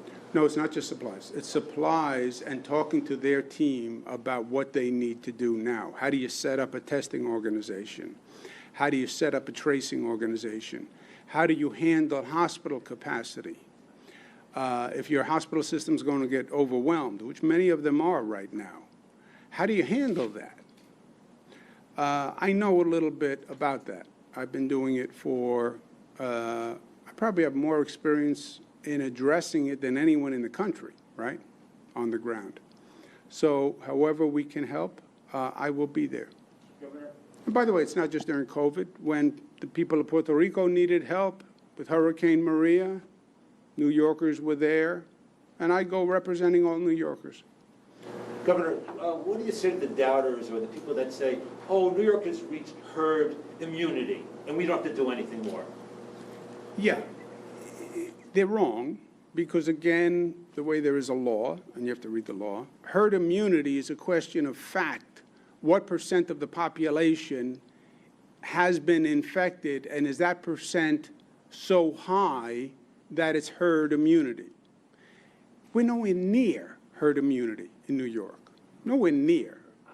We're at about 20% in New York City, which is probably the highest in the state. To get to herd immunity, you have to be 50, 60, 70%. Is that right, Jim? That's correct.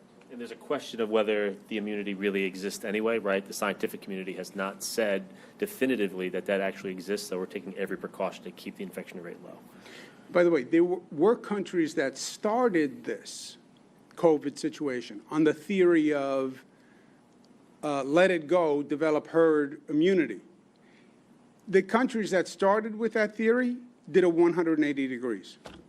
Regarding the first danger you were talking about, how many complaints has the SLA gotten? Like, how many citations have they issued? Have there been any hearings or penalties issued? They have issued dozens. I can get you the number. They have issued dozens. But this is the issue. The State Liquor Authority has 30 investigators for the state of New York.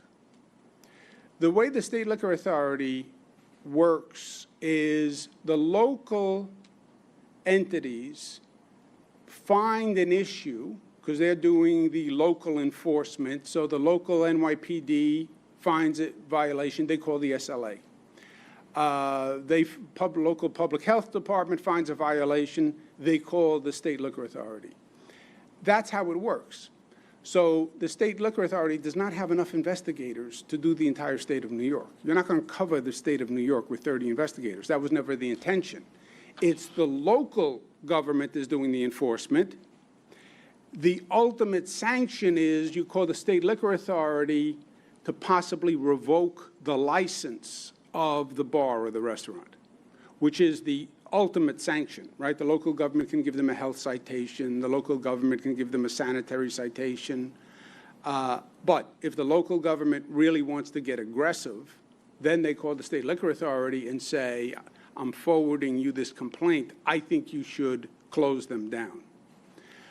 We cannot do this level of enforcement without the local governments and the local police departments. We need them. And part of this is, it gets complicated, because part of these congregations, you have more violations of the open container law than anything else, right? The bar owner will say, I don't even know those people. You know, they didn't buy their alcohol here. But they are standing on a street or on a sidewalk, and they're drinking an alcoholic beverage. That's a violation of the open container law. That has to be enforced. And then the question is, did they get it from that bar? And if you can stop the source, that's obviously the best. But we need the local governments to do the enforcement. And look, I'm not saying it's not hard. I get it. There's 500 kids. They don't want to go in there. And the state liquor authority has been much more aggressive. And we've added investigators to the state liquor authority. The Department of Health on the state side has more investigators, and they have done dozens of citations, but that is not enough. You can't do this without the local government and police. A few weeks ago, you expressed your concerns over interstate commerce as it related to COVID-19 rebound in New York. What would you suggest to the federal government, or rather, what would you do if it were within your powers to safeguard New York from cross-border transmissions? Look, we have put in place a quarantine. I don't believe the state of New York has ever done this before. We put together an enforcement mechanism for the quarantine procedure, where we actually have police in an airport now. You get off the plane, you have to fill out a form as to where you're going, so we can follow up on the quarantine. If you don't fill out that form, it's illegal for you to leave the airport. These are drastic measures that were inconceivable before this. I don't believe there's anything else we can do as a state. The problem is you have it increasing now in 40 states across the nation. How do you keep the virus in 40 states coming from New York? We now have people coming to New York fleeing the other states because it's the quote-unquote safe state. So we have people coming here just for the purpose of fleeing the virus in their state. Really, the only answer is those other states have to get the virus under control. And the federal government has been incompetent on this situation. The federal government has been in denial on this situation. The federal government has pressured these other states to reopen recklessly, which they did. President, liberate, liberate, liberate, all the protests against New York. How many times did I get into confrontations with protesters? President Trump says you should reopen the economy. I said if I reopen the economy recklessly, all it's going to do is increase the virus. And if the virus goes up, the economy is going to have to close back down. No, no, no, which is exactly what happened to these other states. Their mistake was they listened to the president. And also the mistake the nation made was this happened 5 months ago. How can you still not have a testing program? So sorry, you specifically, I believe you specifically referenced interstate commerce in as far as, well, I would presume maybe truck drivers driving across the state lines and such, or people, other people, who within their, that which is required of their jobs, you know, they're traveling across the nation. So that's what I'm referencing, and I thought that's what you were referencing too at the time. Yeah, we don't have, we have, the main way people come into the state is through the airports. That's 90% of everybody who comes into the state. We do not have a mechanism to get to people who may be driving into the state or passing through the state. We don't have an enforcement mechanism for that. Governor, you talk about potential rollback. Do you have a time frame if you don't get this under control? No, we're talking about bars and restaurants are the problem. Bars and restaurants are the problem. And it doesn't need to be, because it's not just the bars and the restaurants. You have 700 people in some locations over the weekend. 700 people drinking in a public place, violating the open container law. I mean, give me a break. You say, I give you another week, get it under control, or else. We are, look, I have been talking about this for how many weeks? How many times have I made the same point? 2 weeks, 3 weeks, 4 weeks? This has been going on? I'm telling you, we're right on the line. We are right on the line because we have that dual threat. You have those other states with the virus increasing. That's pressuring us. And you have these congregations that, by definition, have to be increasing the viral spread. And with both of those pressures, pressuring our progress and our status, I'm telling you, it's math. It's going to have an effect.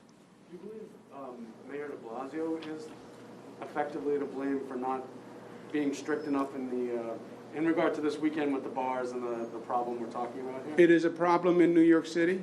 It's a problem in places on Long Island. It's a problem in places upstate. You know very well where the congregations were because, God bless social media. You don't have to guess. They're on social media and they're on TV news and they've been written about in the newspapers. So you know where they are. I wish it was as simple as just Queens, you know, or just Brooklyn. It's been in a number of places in New York City and other locations in the state. So you know where those occurrences have been. We've had a high frequency in New York City. And it's not a question, you had police in Astoria. They showed up. But it's not just showing up and watching. The crowd has to be dispersed. It's violating the law. Period. I'm going to jump on the plane. Thank you, guys.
to the distinguished ranking member of the Subcommittee on Intelligence, Emerging Threats and Capabilities, Ms. Stefanik.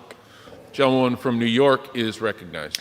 Thank you, Ranking Member Thornberry. I want to first by thanking my subcommittee chair, Mr. Langevin, who's a wonderful colleague to work with. I also want to thank both of our staffs for the hard work. As the ranking member of the Subcommittee on Intelligence, Emerging Threats and Capabilities, I'd like to highlight the key themes that will ensure the U.S. retains our competitive edge in the future.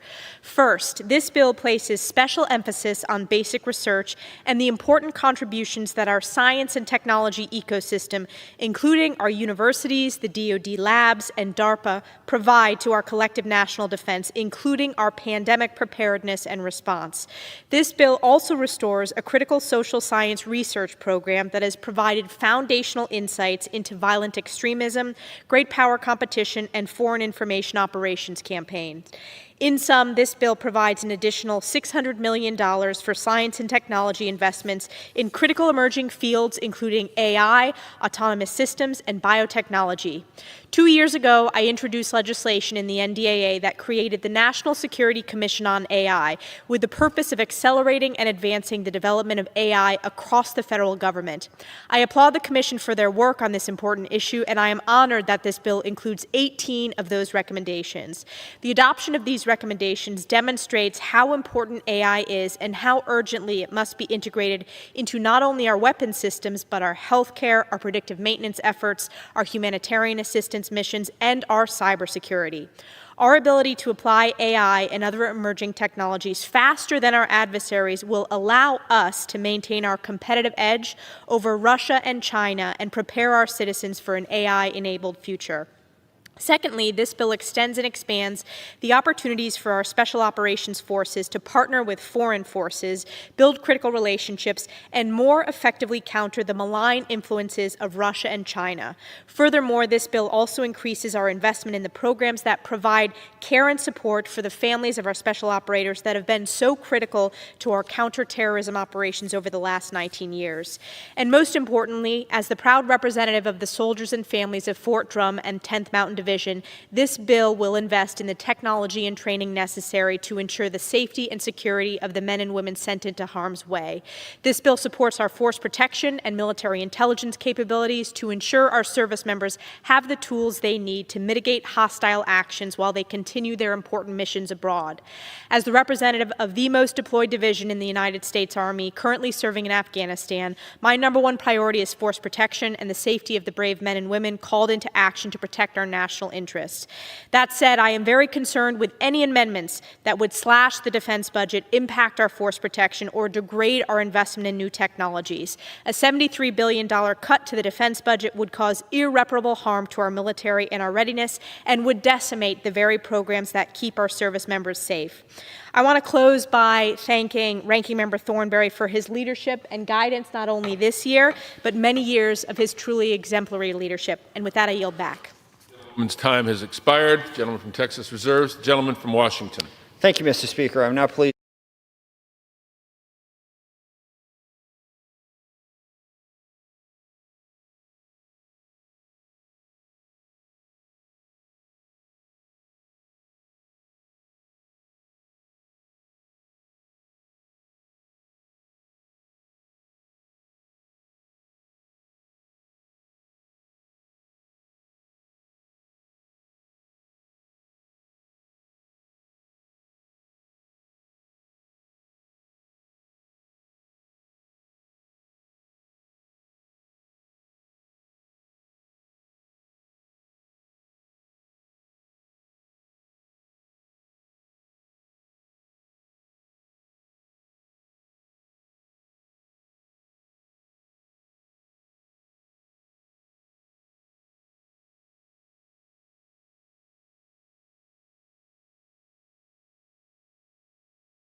restriction on employees of Chinese tech companies, including Huawei, I think it's called. The Attorney General further warned that the U.S. is already dangerously dependent in certain areas, such as rare earth materials used in a wide variety of technological devices and active pharmaceutical ingredients. As the Defense Health Agency official noted, should China decide to limit or restrict the delivery of APIs, the United States it could result in severe shortage of the pharmaceuticals, both domestic and military uses, Barr said. And moving on, Barr also laminated that far too many American companies have complied with China's demands in order to seek short-term profits. These are people who are going out and they're making deals with China on the basis of greed, just for the quick buck, as they used to say in the old days.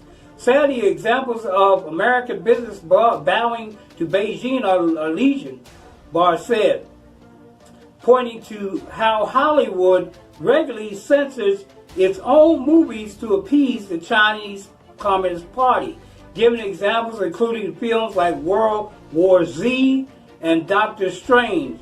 Barr noted how the studios have altered key components of films so as not to offend the Chinese government, which would risk having the movies closed off to more than 1 billion people who make up the Chinese marketplace. Chinese government censors don't need to say a word because Hollywood is doing the work for them, Barr said. This is a massive propaganda coup for the Chinese Communist Party. Barr also called out tech giants such as Apple, Google, Microsoft, and Yahoo for being all too willing to collaborate with the CCP, pointing to how Apple removed the news app Quartz from their online store because China opposed their coverage of protests in Hong Kong. Barr issued a grave warning to firms that may believe it is in their best interest to work with China. He quotes, "If you are an American business leader appeasing the Republic of China, you may bring short-term rewards, but in the end, the PRC's goal is to replace you." So look out, high-tech people. They really want to replace you. They want to take your place. And it's like the old song from the old days. They smile in your face all the time, want to take your place, the backstabbers. Chinese are very good at that. I have nothing against the Chinese people, but the Chinese Communist Party and this issue with this China virus has proven that they're willing to go whatever risk they can go to protect themselves and their country. They hurt our country, they protected their country.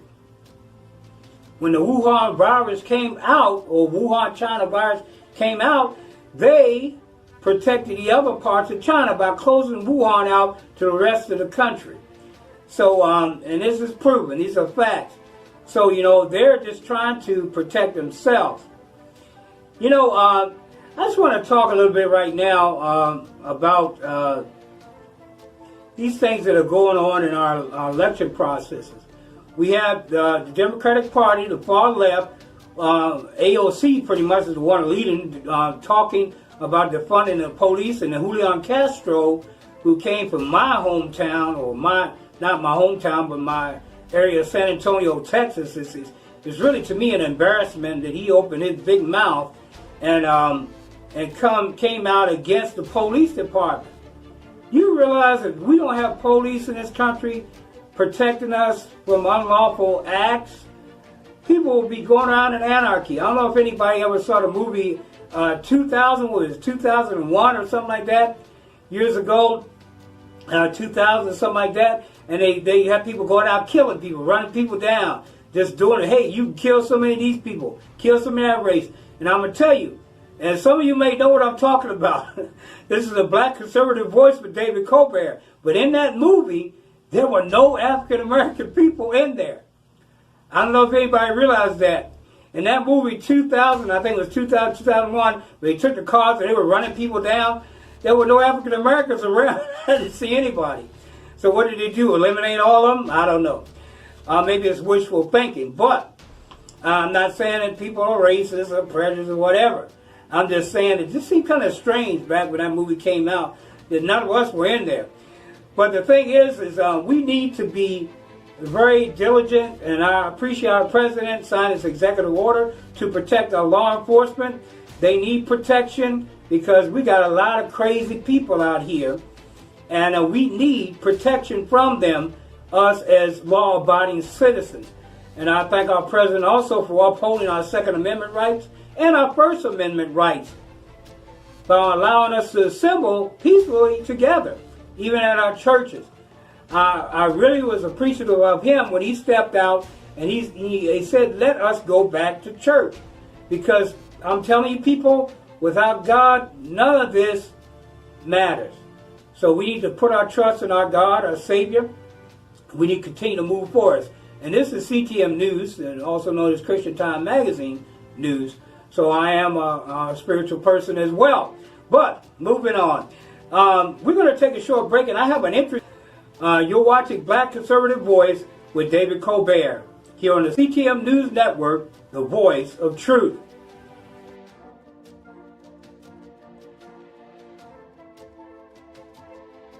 Welcome back. You're watching the Black Conservative Voice here on the CTM News Network, the voice of truth. My name is David Colbert. I'm the host of this program. And I'd like to give you an opportunity. If you want to invest in something that's going forward and is worthwhile, invest in Black Conservative Voice. We're looking for sponsors, and our rates are very good. Our rates are very good. If you have a business, if you have a campaign that you want to promote here on CTM News, we're here for you. We'll promote any program, anything lawful that's out here. Campaigns, it doesn't make any difference whether you're Democrat, Republican, Independent. You're welcome to buy time on our program as we go in our watchership. And I also want to invite you to look us up on Amazon, Amazon Fire. We're now on Amazon Fire, also on Roku TV. So you can pick us up on Amazon Fire, and I believe the address should be in the bottom of the screen. If not, I guess you could contact CTM CTMmag.com. Just contact them and get the information so you can pick up the app. So we're on Amazon Fire now. Praise God. And we are to be reaching almost 20 or so million people who are subscribers to that app. So please check us out on Amazon Fire. I have an interesting story, and this really got me. It is about The View co-host Whoopi Goldberg. She suggested on Thursday program that it was narrow-minded to insist that former Vice President Joe Biden pick a black woman as his running mate. Now, Goldberg has suggested Senator Tammy Duckworth, Democrat of Illinois, who is an Asian American, as a potential vice presidential pick.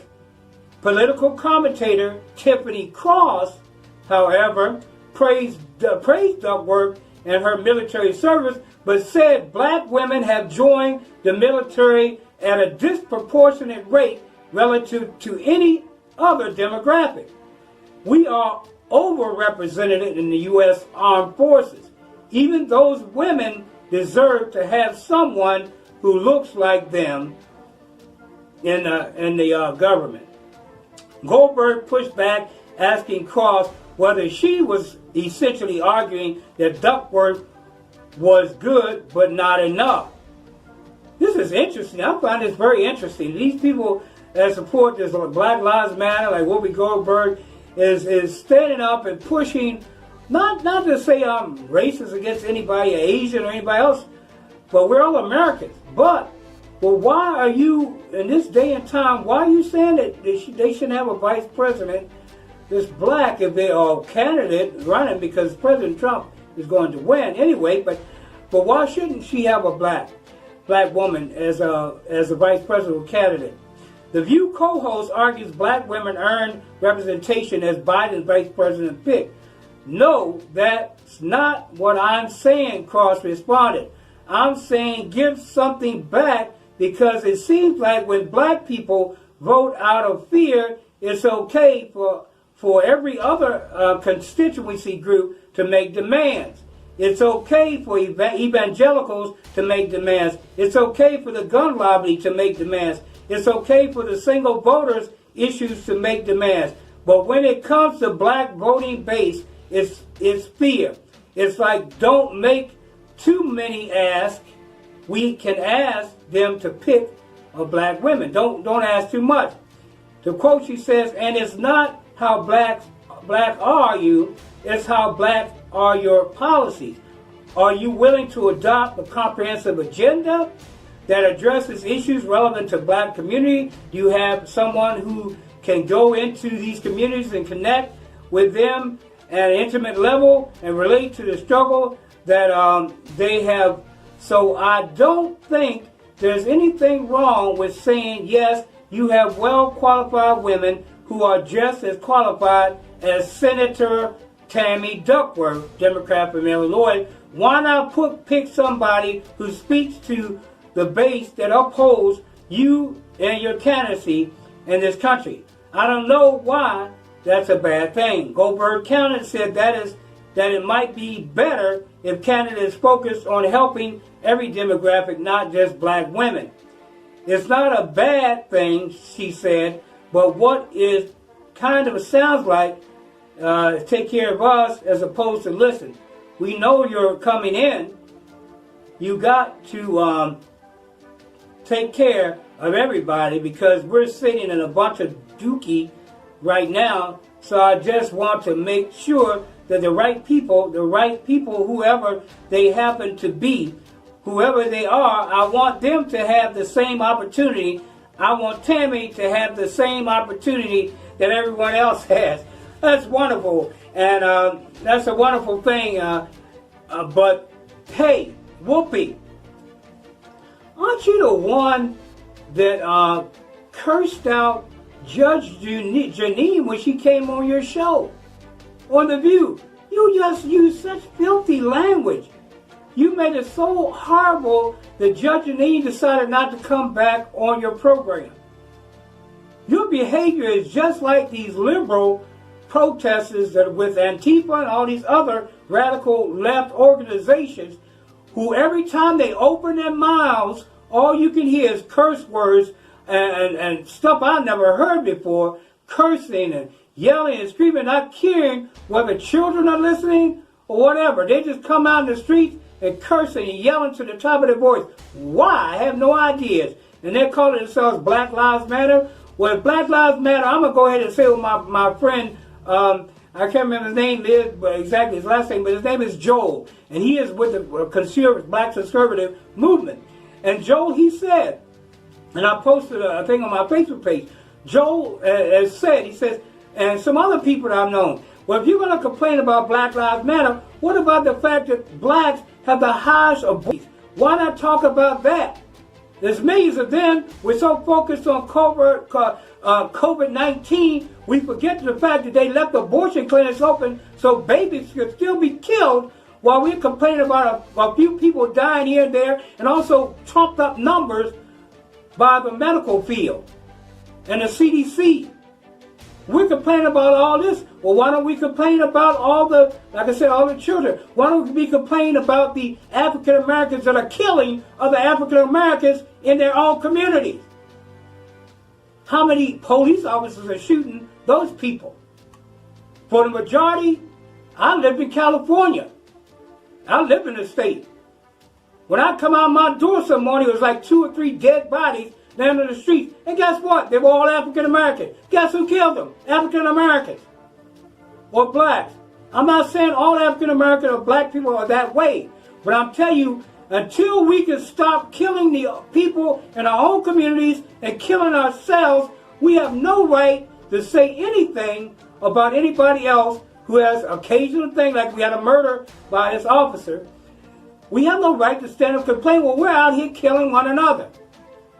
Well, that's my take on the matter here on the Black Conservative Voice. You're meeting with David Colbert on the Black Conservative Voice. I want to thank you for joining me, and I apologize for my upset, but I get very passionate about people that are killing my people. And the people that are killing my people are my people. At least the people of my skin color. But to me, all people in this country, if they come to this country, they're naturalized citizens, they are American. So we are all Americans, no matter what race, creed, or color. So once again, I want to thank you for joining me here at the Black Conservative Voice here on the CTM News Network, the Voice of Truth. I appreciate you joining me. Please leave your comments. And please, please, take care of each other. And God bless you. God bless America. And God bless the world. This is David Colbert saying good night.